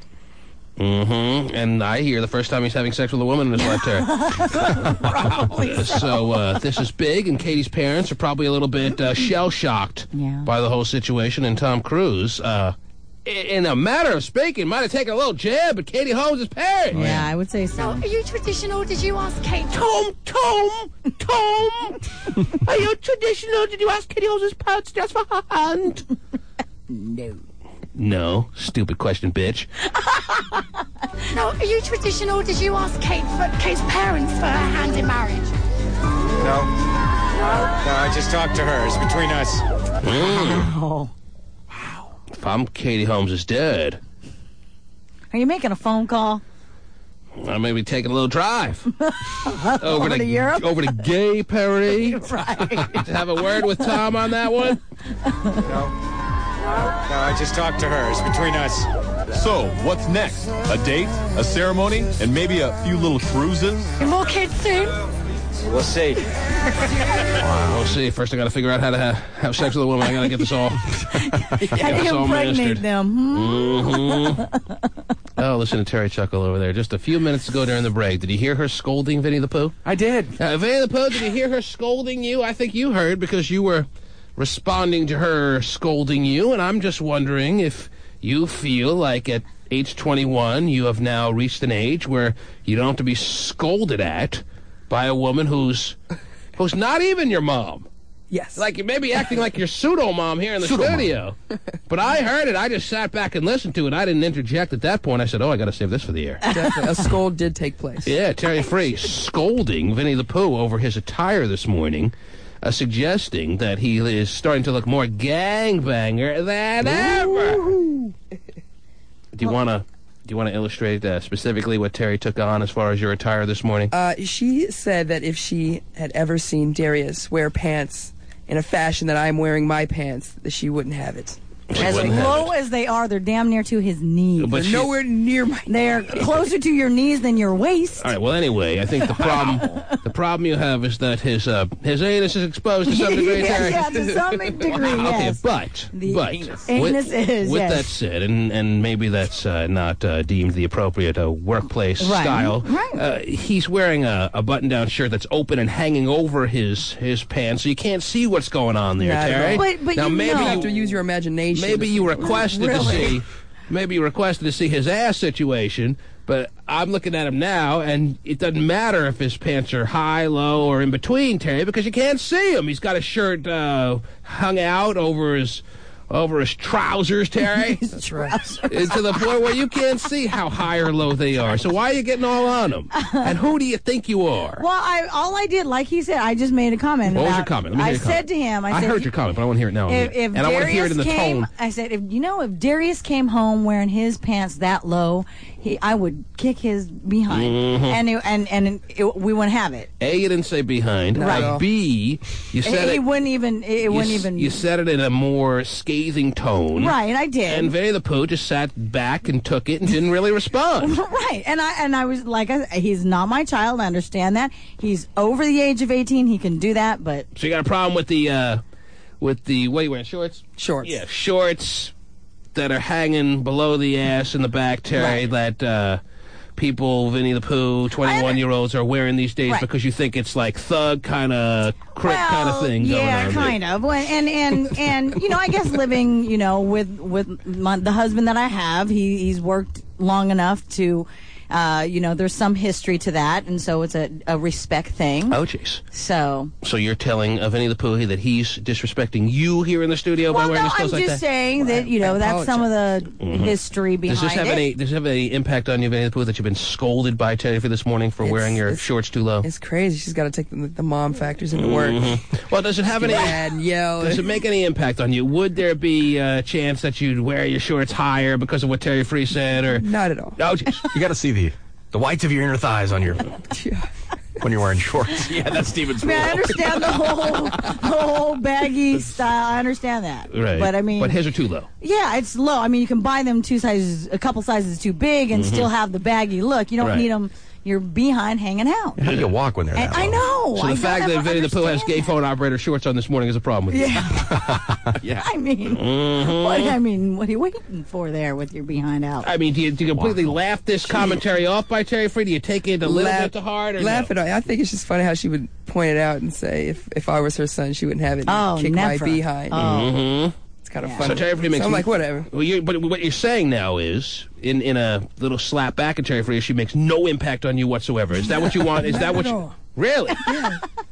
Like, I appreciate the comment, but. Well, maybe you should have a little respect for Terry Free. Well, of course I do. No, it's too late now. Okay. You don't. You just slapped her back. And yeah, said he did, pretty much. It makes no impact at all. That's what I wanted to know. Did it? I mean, I appreciated her comment, and I mean, no, if I was laughed it off, you just said. I mean, if I was in her house and she was like said something about my pants, I'd pull out my pants because you're in her house. Yes, but we're in a neutral, I guess, zone. Well, this might be more Terry Free's house than it is your house, seeing that she's been here for a number of years, and you have been here about 5 minutes now. Yeah, about. I know still. Okay, so now that you have been cleared up on that, do you feel like you should pull up your pants here or no? Yeah, I don't know. I think you're fine. Pretty much, he just said, "Screw you, bitch." I mean, that's what he said. I would never say that. Well, that's how Terry took it. That's how Terry took it. Whether you said it or not, that's how she's taking it now, because you're laughing it off and you're showing the woman no respect. I apologize. Say it again. What? I apologize? No. Screw you, bitch. Call her a bitch. Yeah, we like that part. What if Sue asked you to pull your pants up today? Then I would have. Sue the controller. Sue the controller is your direct superior. Direct superior. Yes. Now, she may never notice that you have the shorts as low as you do because you're wearing the shirt as you have it styled out of your drawers there. And Yeah, how would you notice? Because Like, how did actually, you see it, Terry? no. This is how he has it. He has the back end out, but the front end is tucked in to his belt. So I noticed that. That's how I noticed. And his waist is all the way down to his knees. I'm like, oh. I mean, you didn't And see your son will never dress like that. Never. Not in his lifetime. Oh. Even when he's a 30-year-old man, if he feels like I'm old enough now to dress like that. You know, if you really want to dress like that, but when you come to the house, respect the house. Wow. But I would appreciate him not. What if Vinny the Pooh asked you to pull up your wizard sleeve? Would you do that, Terry? I'll No, I'll slap him with my wizard sleeve. I'm pulling my pants down right now. Then. I want to go next. Yeah, we're all going to line up for that one. Okay, what else is going on in the world there, Terry? It's very interesting that you felt the need. You couldn't withhold the comment. You had to fire one out at Vinny the Pooh for the way he's dressed, Terry. Yeah, well.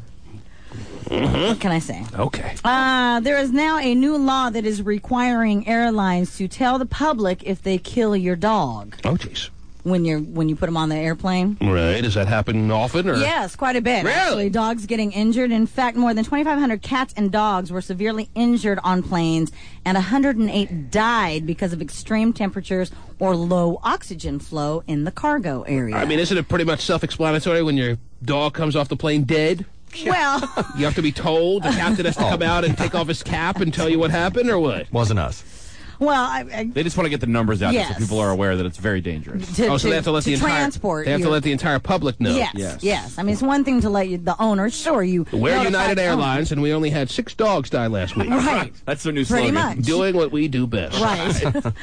Yes. So they're holding the airlines accountable for killing your pet. Yes. So you entrust them. And what about that airline food that has you near death, Terry? Did I have to inform you how many people almost died due to the tuna noodle casserole they served last week? Oh, man. Well, now doesn't that cost an extra $5 for the that's meal? right. Yeah, so you have the option. It's all a la carte now. Right. There you But the go. peanuts that they actually give you for free, that's all right. It's a big bag. Yeah, it is. Yes. Wow, I didn't realize so many cats and dogs were dying down there. Yeah, they are. I think it's a damn shame when people take their dogs and cats on the plane anyway. Well. Get yourself in the car and drive to Albuquerque. No. Stupid pet owner. Well, yeah, Locking that pet in a little cage and making him go in the cargo area. Checking them. See you later. Checking him. Hope you make it. Watching him go down the belt. Too bad you can't see the in-flight movie. It's a good one. Right. Sorry about the... Isn't that wrong? Isn't that abusive in itself? It is, yeah, I think so. But then you want to take your pet to West Virginia? Well, then get yourself in the car and drive there. Well, you have all these, show dogs that have to go over to Europe to compete and, and... That's even worse. They have to be on that plane for that long? I know. Awful. I agree. That is not right. There should be a ban on cats and dogs on planes altogether. There's an invention called an automobile. Put your car in the back or in the... Most dogs love with the... To be driving along there with the windows down and the paws barely able to keep their balance. I know. Just drive to New York. Take Sliding that all tunnel to over. Europe. Man. All right, 1-866-663-T-MAN is the number to call. Let me open the phone lines at this moment in time, Terry, and find out what's going on in the world. All right. 1-866-663-T-MAN is the number to call. Yes, from your perspective as a listener. What are you thinking? You're on the air. Hello. Hello? Yes. Who's this? This is T-Man. I do a little radio show here in Seattle. How are you? I'm good. The number you called actually has his name in it. That's cool, huh? Yeah, people have to ask, who is this? Can we make it any more clear with 1-866-663-T-MAN, Terry? Yes, you've made it. Hi. Hi. Hi. I was calling because I had a comment about Terry and Vinny the Pooh. Yes, he's the pooiest poo. Did you know that? I'm sorry. And maybe for that reason he should keep his pants up. But, all right, what's your comment? Well, I'm just saying, I'm just wondering, why does Terry feel that she needs to comment on what he has to wear? It was a scathing comment, too. It was said with a lot of venom, if you will. Yeah, because, okay, he's 21 years old. Okay, his pants are sagging a little bit, but he's an adult. I mean, that's not your child. No, that's what I said. I said if my child Darius came home and tried to come in the house looking like wearing what Vinny's wearing, it would never happen. That's all I said. I know, but it's the way you said it, and I mean, why it'd be different. It's like if you wore something that he didn't like, and he came to you and said, Terry, you know what? If you were my mom and you had that on, I will beat your behind. I mean, he's a grown man. He can wear what he want to wear. Right, that's true. And I just feel maybe you should have came at him a little different. Maybe he would have took your advice a little more better, like saying, Vinny, you know, maybe you should pull your pants up a little bit. Why do you know what I'm saying? Why would that have been better? Yeah, why would that have been? Thing. It is the same thing. Terry thinks you sugarcoated it even more than you're trying to put it out there. A little. I didn't maybe tell yours him. is more direct and a little bit more to the point, but Terry basically said the same thing in just different words. It's better with the Darius stuff. Yeah, I didn't directly ask him to pull up his pants. I just think she just takes it a little bit too serious, because Darius is your child, not him. Oh. Right? You know, you always bring. So up if you want to tell Terry to keep her mouth shut, that's one thing. But if you're going to say that she could have said it in other ways, what's the difference? But I'm just saying, it's the way that she said it. I mean, you know. But your way wasn't any better. No, but regardless, I mean. I say, Terry, keep your mouth shut. Shut your mouth and eat your banana bread. What, you run out of breakfast? Doesn't happen today. I don't think it ever happens with Terry. She doesn't run out of breakfast. She's got a never-ending buffet over there. Oh, you know it. You're on the air. Yeah, what if Eddie the Boo were to say, you know, Terry, you're really eating too much here in the studio. You got to watch your weight. I'd say, yeah, you're probably right. No, you wouldn't. You'd be pissed off. And you'd say, you know what? You say it to me every day, so him saying it is nothing new. Well, it depends who the source is. If Winnie the Pooh were to say that, you may not feel like you got to take it like you have to take it from us. Sure, I'd be probably a little perturbed, but it's like, you know, honestly, just like he took the comment to heart and left it alone, and I would too. The fact that you said it, being someone who is somewhat a mother figure around here, Terry, Winnie the Pooh should have taken it not so badly. And he didn't take it that bad. He just brushed it off. Right. Called you a crazy old lady in his head. And moved on with his day. Terry's worried that Darius may turn out to be like that. Is that what you're deep inside concerned about, Terry? Is that why you brought it up altogether? Is that you're seeing the transformation from your son into a gangbanger as we speak? Because if your pants are low, it definitely means you want to shoot people. Come on. Was that your concern at all? No, or no. I mean, he doesn't see the light of day. You don't have to worry about that. No, not at all. And you pick his clothes. Absolutely. Oh, jeez. You buy his clothes for him. Well, he's not shelling out. He doesn't have a job, so yeah, I buy his understand clothes. he doesn't have a job, Terry, but does he have any say in the clothes you buy him? Believe it or not, he has a little leeway. Sure, I don't want him looking, totally out of leeway. Isn't that nice of Terry to give out of style. A 14-year-old boy a little leeway on what she's getting him? Whatever's on sale at Sears today. Yeah, red slacks and an Argyle sweater. Enjoy. Nice khakis that you got on. You give me bad memories. I don't want grocery store shoes, Mom. Come on, there's this new thing called Nikes. Let's get some. Right. Man. I hate shopping in the Husky section. It's all coming back now. Bad visuals. You're on the air. Hello? Hello? Yes. Yeah, I think Terry might be a little attracted to Winnie the Pooh. I think the wizard sleeve might be getting a little wet because she's seen his ass. Wow. Terry, was that the uncomfort feeling? Was that the discomfort you were feeling here in the studio? Is that when you saw Winnie the Pooh's ass, the wizard sleeve got a little tingly? No. No. You have shown and you've had an inclination in the past to be attracted to a younger gentleman, Terry?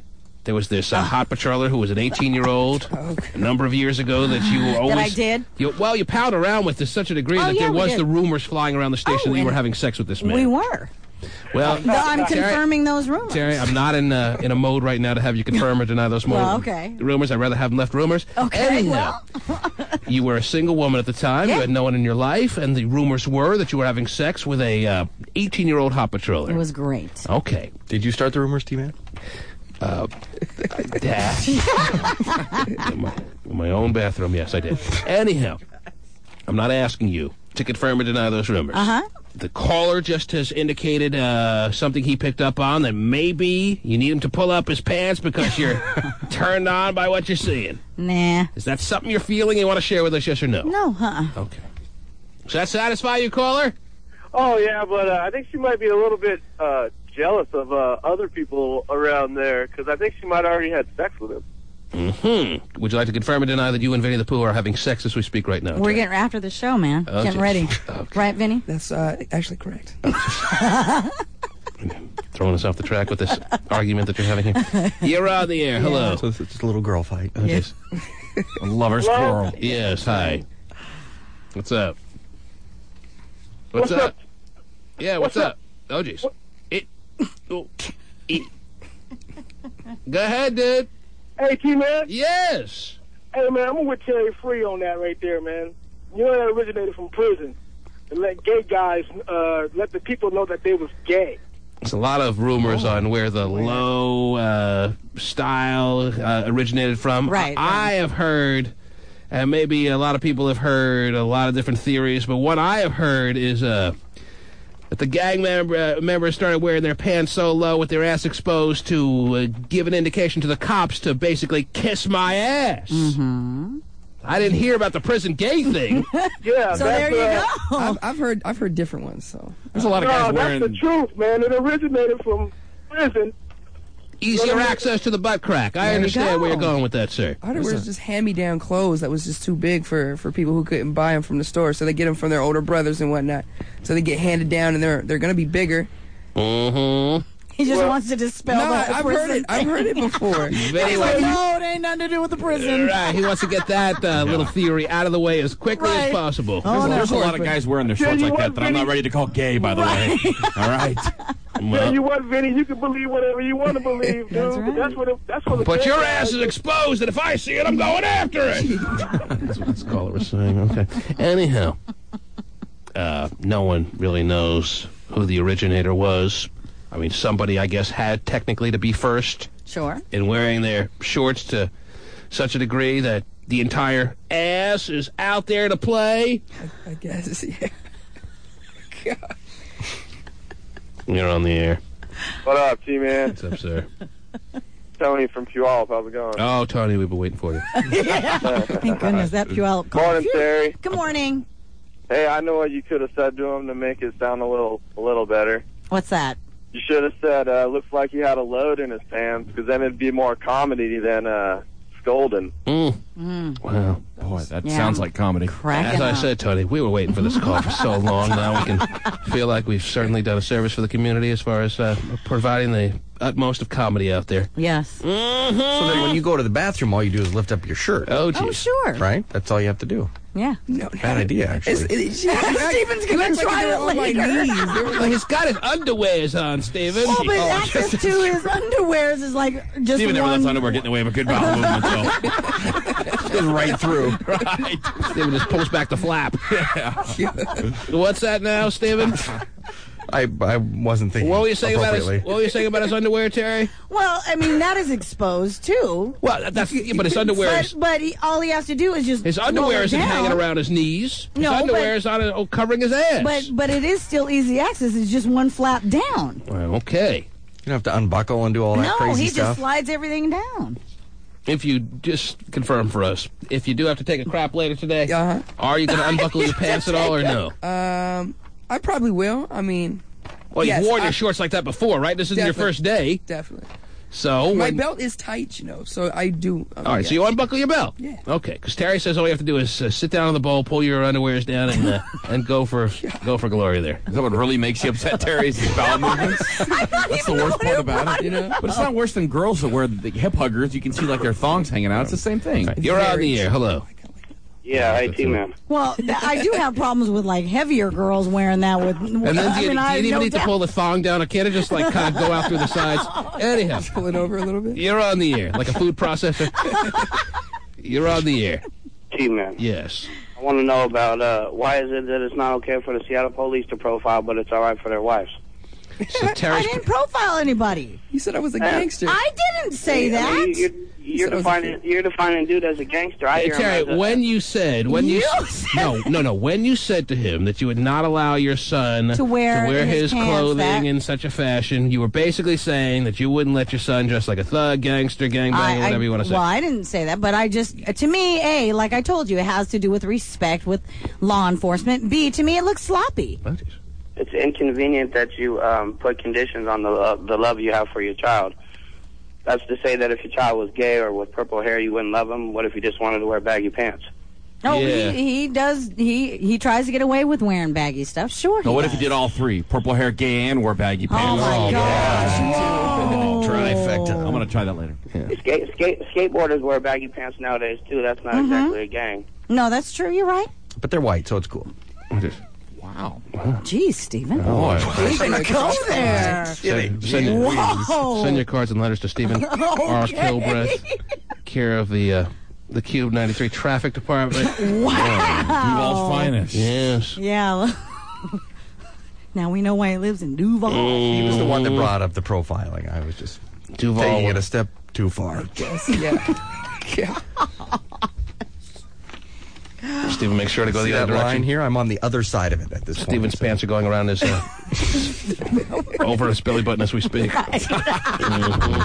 The T-Man.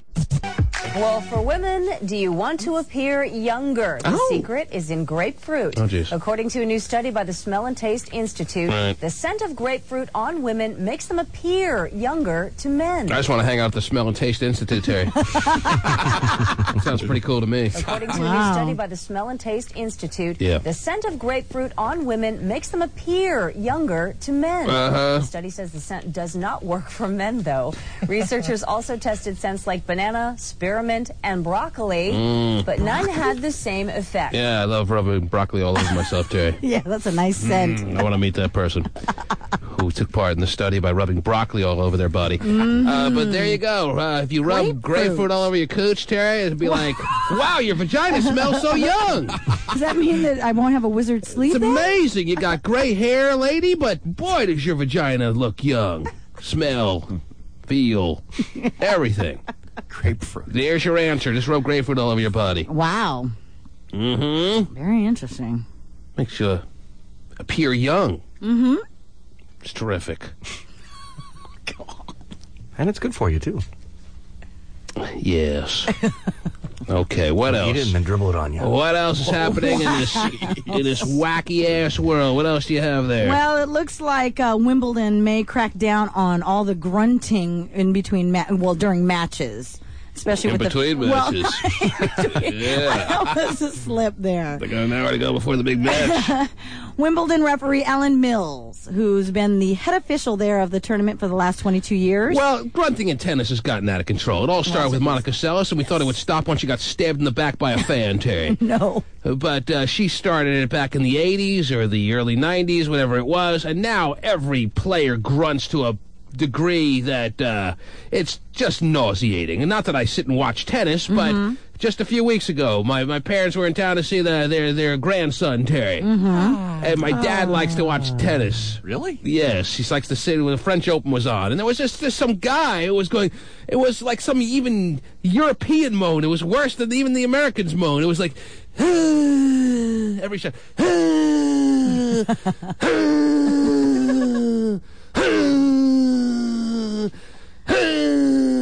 I think it's the point.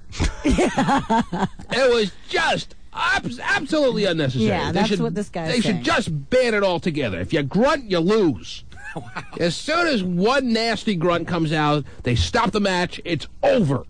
But isn't it harder to stifle the grunt if it's a sincere grunt? It's not. You don't have to grunt to get the ball back over the little net. And everyone has to be so quiet in the crowd in that stupid sport anyway. It makes no sense to me. In baseball, there's a 100-mile-an-hour fastball potentially coming at your head, and the crowd can go wild. Yeah. But in tennis, they need to have their concentration. Right. Same with golf. Does that make any? Just watch golf. I mean, what's the difference? Does that make there? any sense to you? Yeah, that's true. Well, golf has got this long history of etiquette and crap like that, so fine. Tennis is just for... I played it in high school. It's just... Because we had fall and spring tennis, so I only played in the fall, and then I played baseball in spring tennis. Because I just was not getting anywhere with the football team. Right. So I sold out with the pansies and played tennis, Terry. But I didn't grunt. No grunting out of you? No. Just powerballed serve. That's right. And I hit the ball as hard as anyone. Yes. Huh? Right. Grunt. just unnecessary, Terry. They should actually. I hope this gets followed through on, and they ban all grunting from tennis. It's hard not to sometimes, on the evil backhand, trying to get it back over. The evil backhand. Let me tell you, I'm sure you can relate, Stephen, with the evil backhand. I know you and Pasty play every afternoon. Yeah, they do. And maybe There's a lot of grunting there. Maybe you love grunting in one another. The Wimbledon officials could care less about what you and Pasty are doing in your private time, so you don't have to worry about any bans on you guys.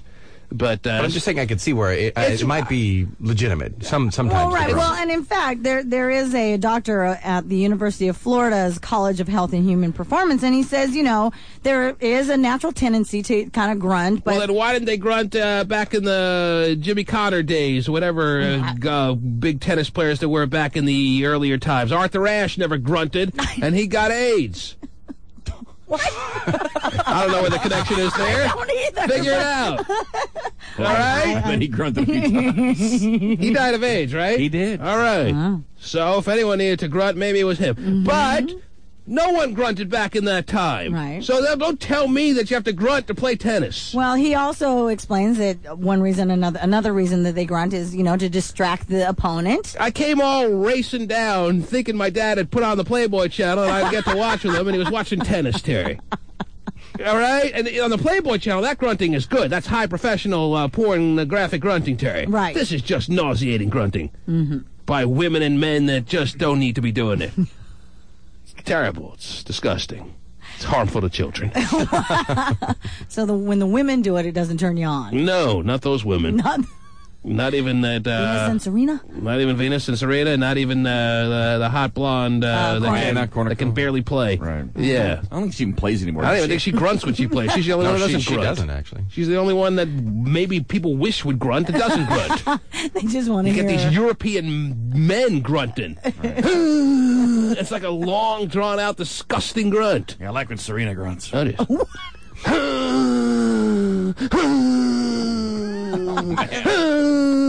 Just please.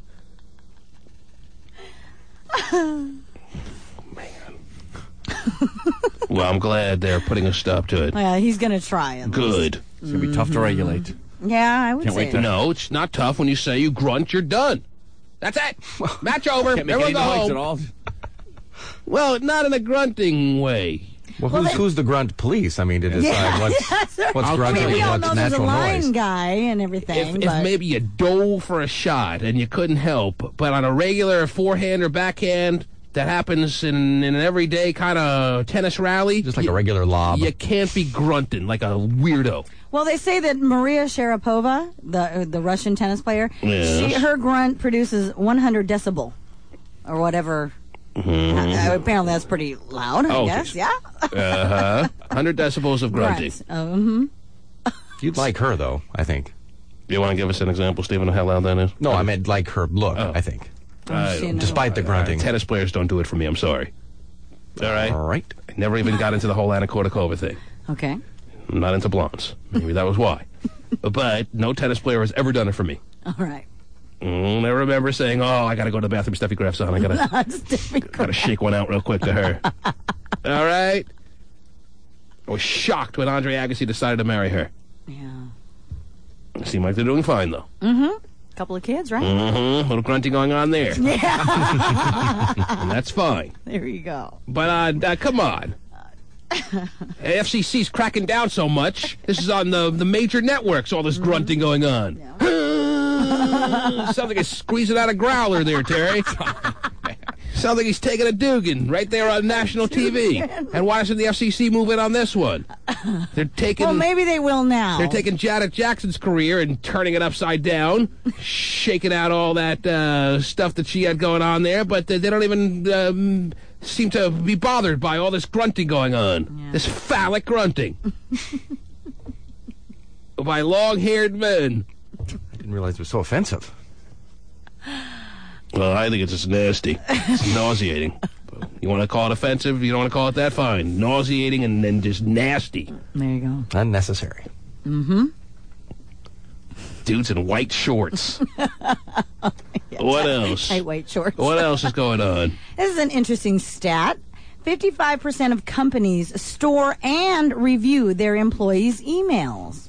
Is that right? Yes. That's according to a new survey by the American Management Association and the E-Policy Institute. Pasty is printed out on the protectyourhearing.com website, right? Yeah, protectyourhearing.com. That if you're exposed to 100 decibels for more than 15 minutes, you could really harm your hearing. Ears? Yeah, Really? your ears. Hearing? Your hearing could be impaired. Suffering and impaired if you're exposed to 100 decibels for 15 minutes or more. Wow.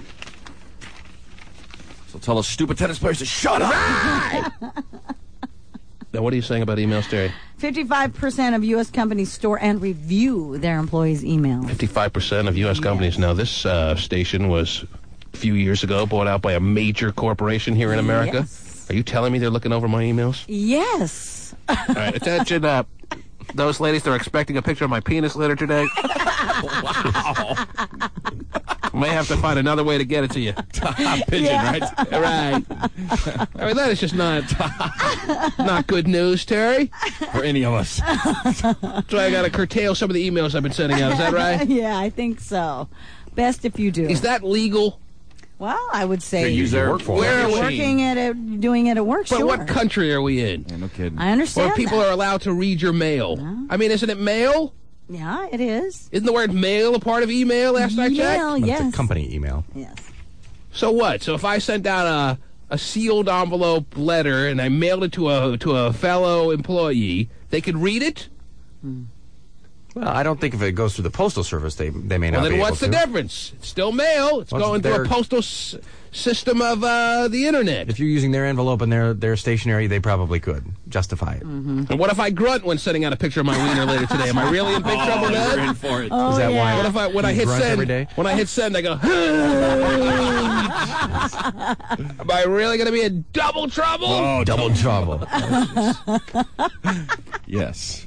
I don't know, man. Yeah, it's interesting. And they say I'm just that glad you told me this, Terry. Yeah. Before I got really nasty with that today's email. you've been warned. Mm-hmm. And they say that 25% of those companies have fired at least one worker for email abuse. Well, let's see them fire me. No, I'm going to just challenge them by sending. I'm going to send a company all picture of my wiener. Yes. And the caption's going to be. Make a little audio clip to go along with it. Right? A little wave file. Yeah, a little WAV file Oh, geez. of that European tight-weared white short tennis player. Another reason to hate the Europeans. Oh, jeez. I don't hate the Europeans. I don't stand for that commentary. But I hate their tennis grunting, Terry. Yeah. All right? You don't like it. Man. So they're reading my email, huh? Yeah, they are. Okay, I'll send out a real doozy today. Oh, well, yeah. Yes. Nice and juicy. Oh. Wow, Terry knows from that. Does our IT guy sound like does he look like he has time to do all that? I think he does do it, though. I think they're stored. Our IT guy's always walking around with a big smile on his face. Got another T-Man email to read. He's reading something. He's reading something good in his little office there. Yeah, he is. Why do all IT guys around the nation have little dark offices? Probably. Oh, yeah. Mm-hmm. Sure they do. His office has a very weird shape. It's not the real. All right, anyway. Yeah, it is, This is very isn't it? fascinating. It's like a little cave. What's this now? Pasty just keeps printing stuff out. Pasty loves to run back and forth to the printer. He smokes in between. That's why he goes out Sucks there. one down.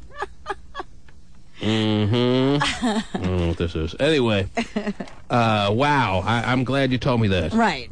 Well, Okay. and they have one particular, or they hire, a group of people To oversee the emails. Yeah, who will, that's all they do. That's their only job. Well, I'm going back to skywriting. Skywriting. The T-Man. Summer Jam. Let me see what text pages we've gotten this morning, Terry, even though I haven't given out the text page number yet today. Okay. The text page number, as always, as usual, to get your comments in a quick and real-time fashion, don't you know? Is 97373. That's 97373. Let's see what's come in over the past hour, if you will, or the past half hour. Let's start with 8:52 and 52 seconds. Oh, not too long ago. Terry Free is 100% correct. Baggy is sloppy. Besides, women like the preppy look nowadays. Show class and show style. Wow. Well, I think there's different looks that are in at the same time. I can't believe the preppy look has made a little bit of a comeback here. If I see one more Izod shirt, I may puke, Terry. Mm-hmm. And if I see another person starting to put his collar up again, I may even puke that much faster. But yes, the alligator shirts have made a return. Are you freaking kidding me? That's great. Wow. Stephen is so excited he can unpack all of his. Dudes with pink shirts are putting their collars up again? Yes, they are.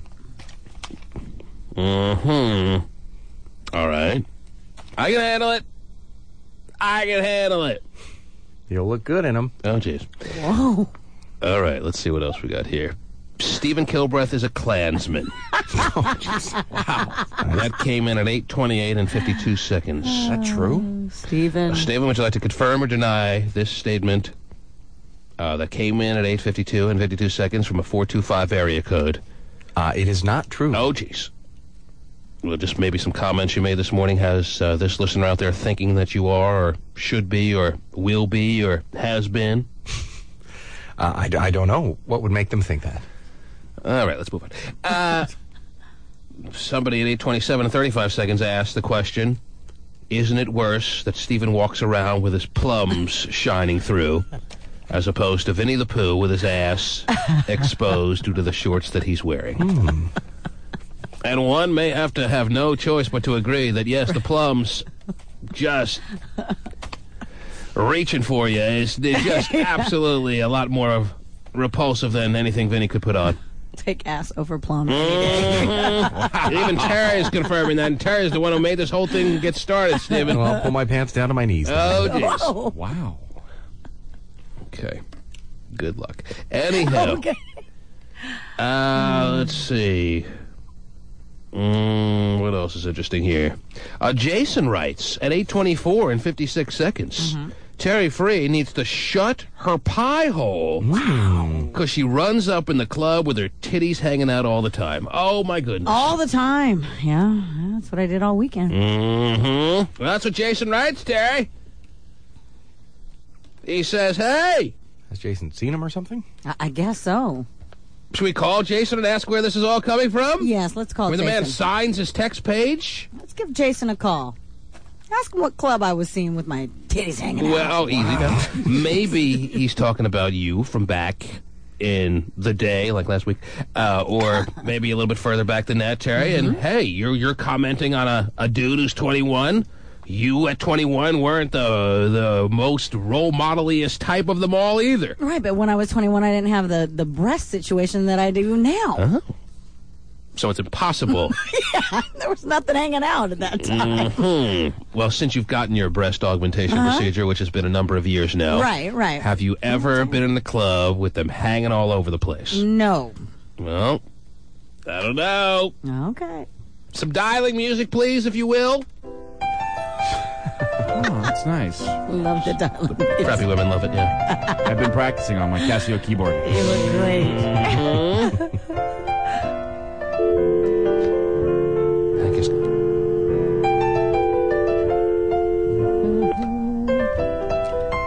What are we doing, Stephen? Calling Jason. To confirm about Terry's thingies. What?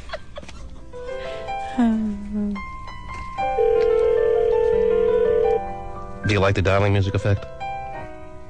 Or is it killing you? Me? Because if it's killing you, then I know we got a problem. Yeah, no, I love it. Oh, jeez. Whoa. He does love it.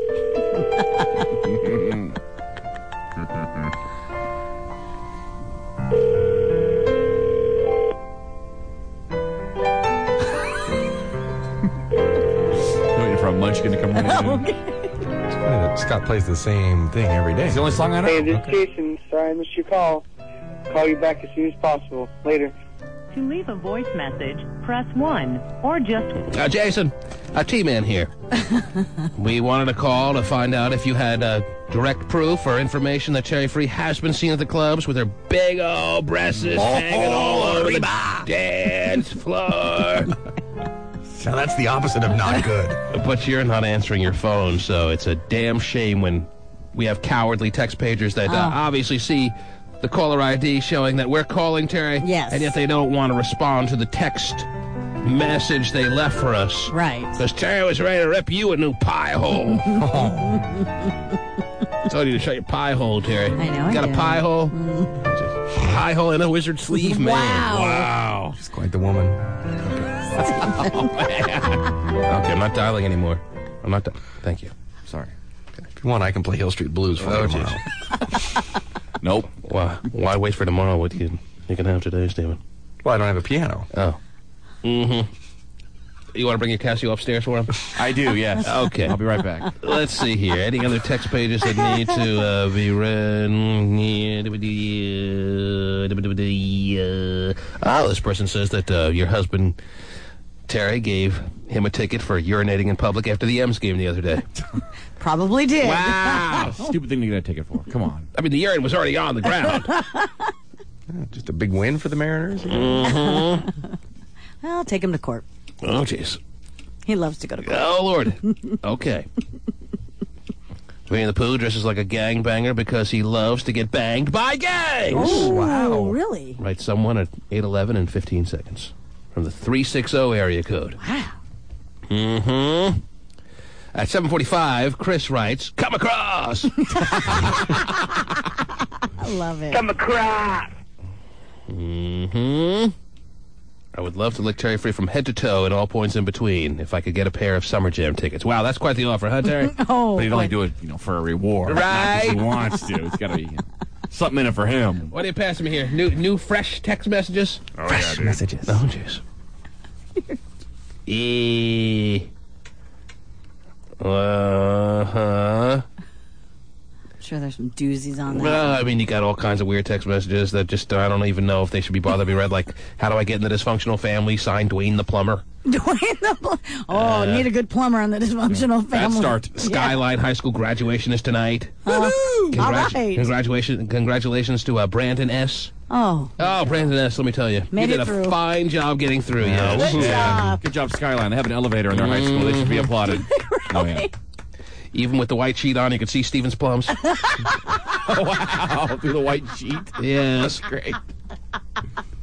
Mm-hmm. Steven. I want some of Kendall's sweet kisses. Terry is the champion of VJ Mud. Oh, wow.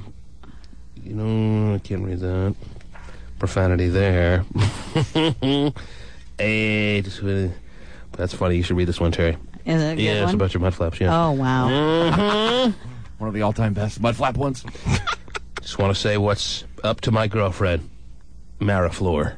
Oh. I guess that's her name, right? I guess I don't know why so. the name where the word Mariflor would be in there other than the fact that that's some lady's name out there. Mariflor. Probably wearing an Izod shirt with the collar up right now, Terry. That's a horrible name. I don't know. It says Mariflor. I want to say what's up to my girlfriend, Mariflor. And obviously she's not taking his call, so this is the Oh, goodness. Hey, T-Man, you're gay. Well, gayness floating around the studio, huh? Tons. Whoa. My divorce happens today. I'm so revved up, Mr. T-Man. So I'm Tom. Let's call him. Congratulations, Tom. Yeah, let's call him. Find out how long he was married. This is like the first one on this sheet here. Uh-huh. And sometimes the first one on the sheet, the number doesn't come on the page. I don't have Tom's number. Damn, Tom. Damn pasty. T-Man, this girl wants to be too short. I don't know why. Anyway, all right, there are your text messages for right up to the minute over the past hour. So what time am I picking you up for the graduation tonight? Oh, jeez. That's gone. Jeez. Maybe we can carpool with Brandon S. Yeah, we'll get all the chicks. Right. Brandon S has mad game. 1-866-663-T-Man. Oh, actually, we're not going to take calls right now, but 97373 is your text page number. Well, maybe we'll read a few more of those a little later on in the show. Terry, give me one more quick story. What do you have there? I got a story out of Chelan, Washington. A Chelan high school teacher is facing possible disciplinary action after he told a joke involving bra sizes at a graduation ceremony. Mm-hmm. According to the story, the teacher was recalling how a student who was thinking about applying to Hooters for the summer. What's his name, Jason, Terry? No. Oh. How does Jason not answer his phone after leaving that text page? Big tough guy, huh? I know. Let me try it one more time. Dialing music, please. Oh, hang on a second. Let me get the keyboard. Plug it in. Pretty quick.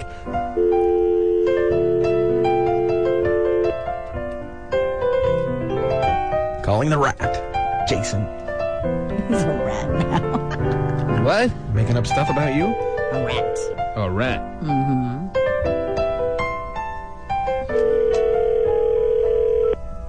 Sounds really good there, Hudson.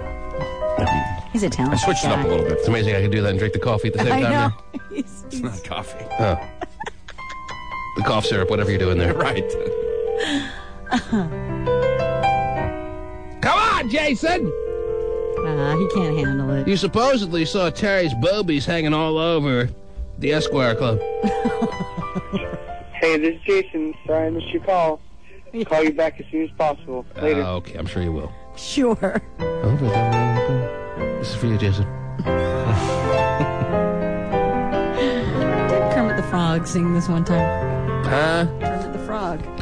No, this would be Judy Garland, Terry, but a Well, close I friend know, of Kermit but- the Frog, don't you know? Yeah, they look a lot alike. All right, what happened in Chelan now? Anyway, the teacher was telling, he was doing a graduation speech, right? And he was talking about how a student came to him and was talking to him about how she was thinking about applying to Hooters. Sky's horrible. Yes. But she was concerned Yes. that Hooters would look Yes. Hooters would look at her GPA, and he responded, don't worry, because the chain that hires women who wear halter tops and shorts was only looking for C's and D's. Wow. So he got in trouble for that joke there. It wasn't directed at any student, though, right? No, he just thought it was kind of cute. So in a prepared speech that a Yes. teacher makes, he can still find himself getting in trouble. Yes. They don't make teachers as bright as they used to, huh? No. But I'm sure his office hours are very exciting. Right. Sounds like they have good post-graduation goals over there in Chelan. I know. I'm going to go work at Hooters. All right, let me see if I can take a couple of calls here. You're on the air. Hello. The Wenatchee Hooters. Yo, what's up, Uh-huh. dude? What's up? Hello? Hello? Yeah, you're on. Oh, thanks. Yeah, I still want to back up and talk about those tennis grunters. Well, go ahead. Back up. All right. Mm-hmm. Back in the day, there was Steffi Graf. Yes. He's talking about a bunch of military guys. It was sitting Monica around. Seles, really, who got it started. But go ahead. Oh, yeah. Steffi, that was the girl right there. Oh, you like Steffi? They got him, him and the Myself military and about guys. 5 of my Army buddies. Steffi Graf was so ugly when she was playing tennis. She's gotten better looking later in life. Yeah, she But when she has. first came on the scene, she had this big nose. Not great. She was nasty. Man, maybe being in the military, anything is workable. Better than your bunkmate. Nobody paid attention to looking at her face. We just sitting around having a couple of beers. I and we could hear cannot her. look at a face. I don't care how great a body is. If she's got a face that looked like Steffi Graf's back in the late 80s when she came on the scene, or the mid 80s, whatever it was, I mean, you just can't avoid it. I mean, yes, maybe she does look better than your bunkmate there in the barracks, but not much better. Well, no, it was the sound that count. We didn't even know the rules of tennis. Okay. The rules. Mm-hmm. A short skirt and some nice, background sounds. That was good enough for us. There you go. Boy. I'm sure your buddy looked good in the skirt. Oh yeah. Thanks for the call. You're very welcome. Oh, That was a nice story. you're on the air. Good morning, T-Man. How are you? I'm very well. How are you today? This guy's got the eyes on shirt on. Yes, sir. Yeah, call her up Oh, dear. or down. I wanted to talk about the pants sagging issue that Terry and Vinny were getting into earlier. Well, I happen to be a police officer, and I couldn't help but hear that caller earlier mention the word profiling, Yes. which everybody likes to throw around like they know what they're talking about. All right. Well, certain groups, we can go ahead and call them, I guess, gangs, have chosen to associate their group with wearing a certain color or a certain style of clothing. So it's clothes profiling. Clothes profiling, if you'd like to call it that, sure. But Right. the police have never been in trouble for clothes profiling. Right. The issue that we've gotten into with the media and such is racial profiling, which, by the way, in my career, I've never seen once by any officer I've ever worked with. What about those preppy groups that know you can identify them by their eyes on little alligators? All right, never mind. Go ahead. They're usually worth arresting more than the bangers. Oh, dear. I'm sure they're a lot more or just as dangerous. Yes, go ahead. But I got to say that, people who choose to dress like that should be real careful who they choose to associate with based on their dress. Vinny, I'm sure that you're not out there, dealing drugs and banging and carrying a gun everywhere you go. but you're choosing by your clothing to associate yourself by appearance with that group. So as long as you're aware of the consequences of what you wear, then you're... This guy sounds very serious. And only the cellular waves can interrupt his flow right now, Terry. Right. Sir, you're having a bad little audio situation all of a sudden. In the middle of this very stern warning to Vinny the Pooh and his compadres. Sir? Yes, sir. Were you done? Oh, I'm all done. Yes, sir. Thank you for the call. I'll call you again soon. There he is, Terry. He'll be giving away summer jam tickets later if you want to call him. Officer of the law saying it's no joke. Don't take it lightly. You can fit into a certain faction of this country based on the clothes you're wearing, and if you think you do not fall into any category by what you choose to wear, you better think again.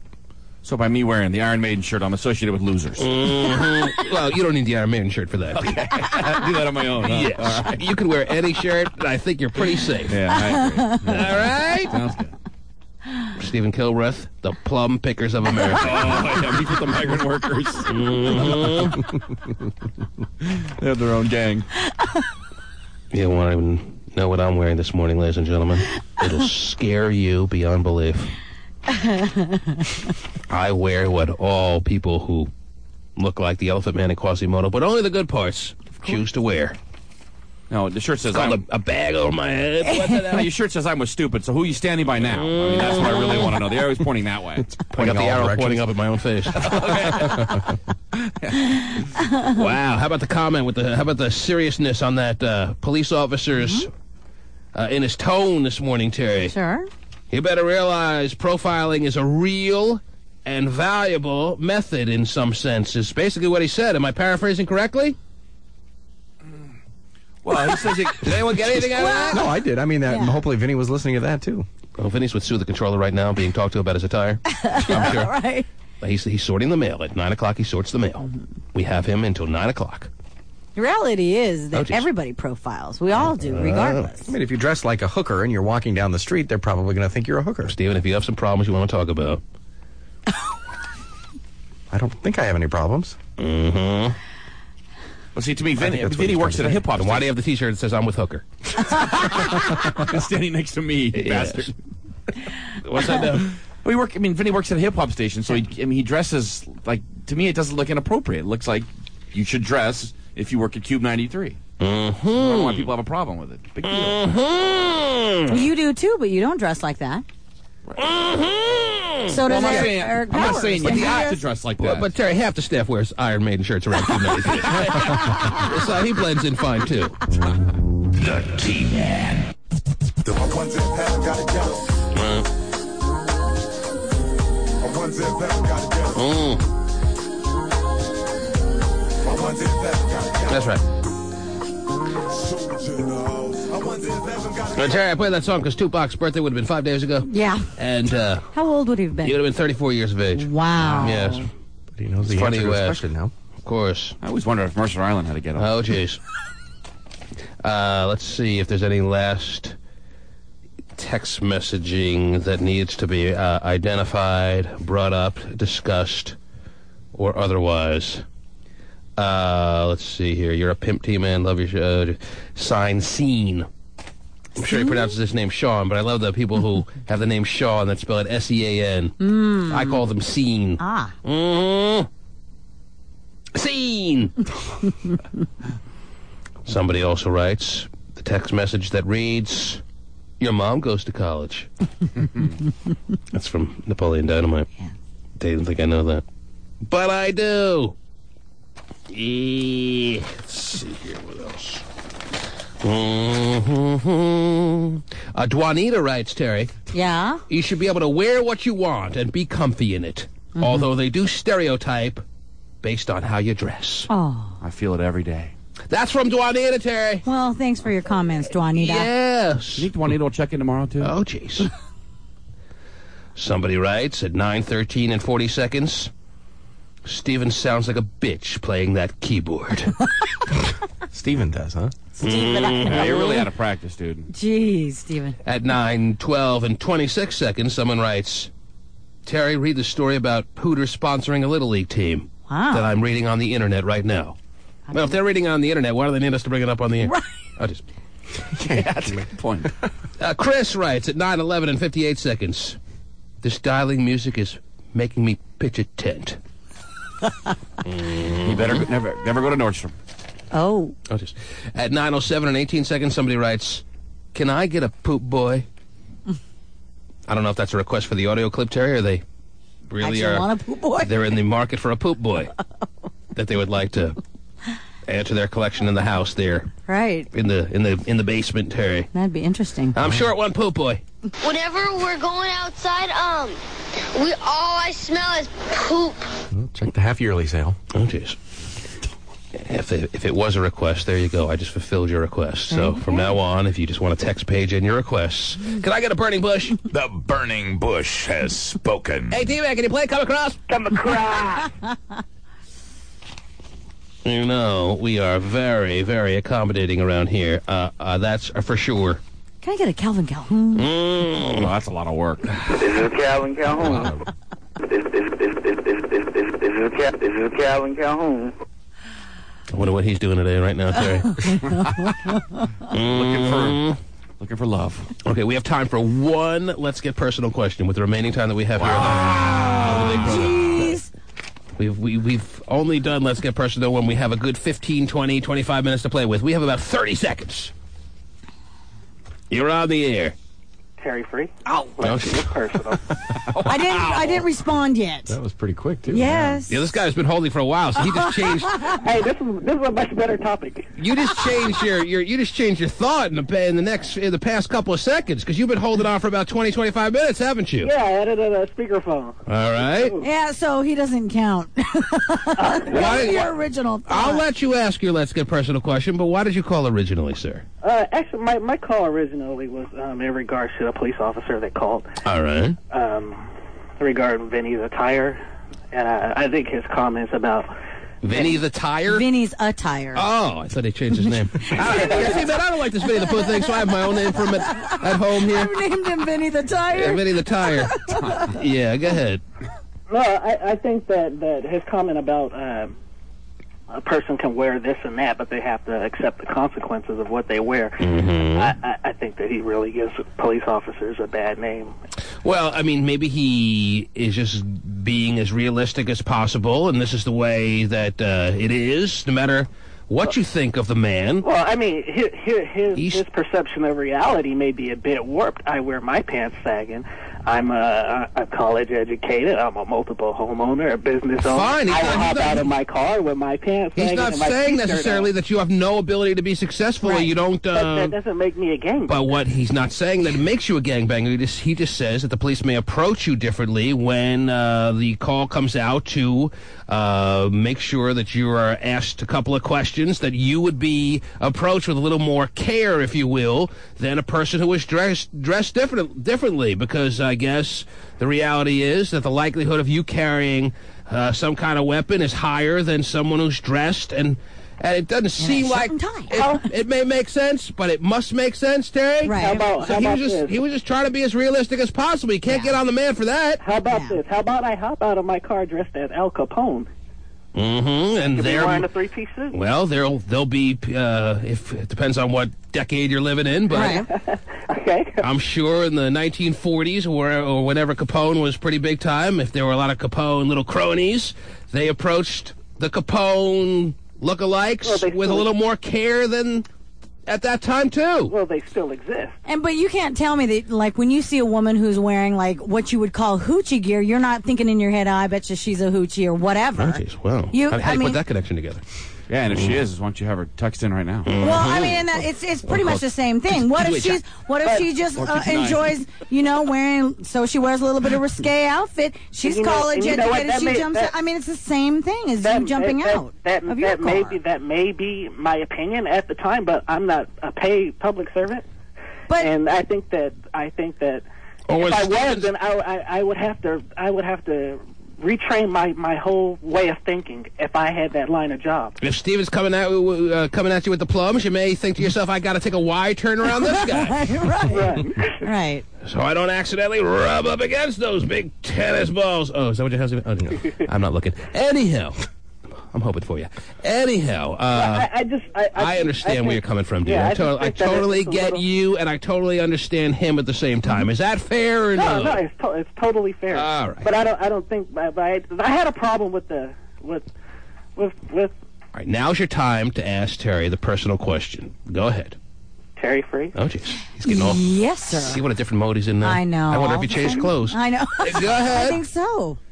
Actually, I was going to ask, are your sons paying for the sins of their father? Oh, jeez. Huh? He's asking if you're putting an undue amount of stipulations on your son Darian, Terry, only because the men in your life have shown themselves to be bad apples, if you will. Terry, I'll tell you why I asked that first before you answer. It's a great question. I don't want you to take it out. I don't want you to take it the wrong way, because you're supposed to take it the right way, Terry. I gotta. What is the right way again, sir? All right. But I wanted to ask the question carefully. What is? But because I know a guy that knows. I guess he knows their dad or whatever, and he said the dude's an asshole. Wow. And I can see it. I can see it. You bore the child of an asshole, Terry? I guess I did. I guess so. Wow. Would you disagree with that statement, Terry? Well, no, I really wouldn't. But I mean, he's not the greatest guy in the world. Wow. But the thing is that I don't. I think I've raised Darian to, be a pretty good kid and a respectful man. That's all. And that would be anti the man that was the sperm donor for the situation, Terry? Right. Mm-hmm. Yeah, how to treat women with respect. Oh, yeah. He's got that blood in him, though. So you got to do an extra job to make sure he treats women with respect, because the man who technically is his biological father did not treat this particular lady with the amount of respect that was due and owing to her, Terry. Not only me, but he did not treat Darian with any respect at all either. So, well, it's a lot of lack of respect there floating around. I can understand your reasoning, and I hope that everything works out with you too, with your son and stuff, with your mothering techniques. What are you wearing?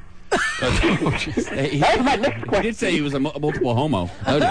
So maybe he'd be into that. Mm-hmm. All right, Dad, thanks for checking in, whoever you are. All right, man. Take care. All right. That was our one Let's Get Personal question for the day. Wow, one. Yes. We actually made it through just one. And we learned even more about Terry Free than we knew yesterday. Although yesterday was Sunday, we weren't thinking about Terry Free. The T-Man.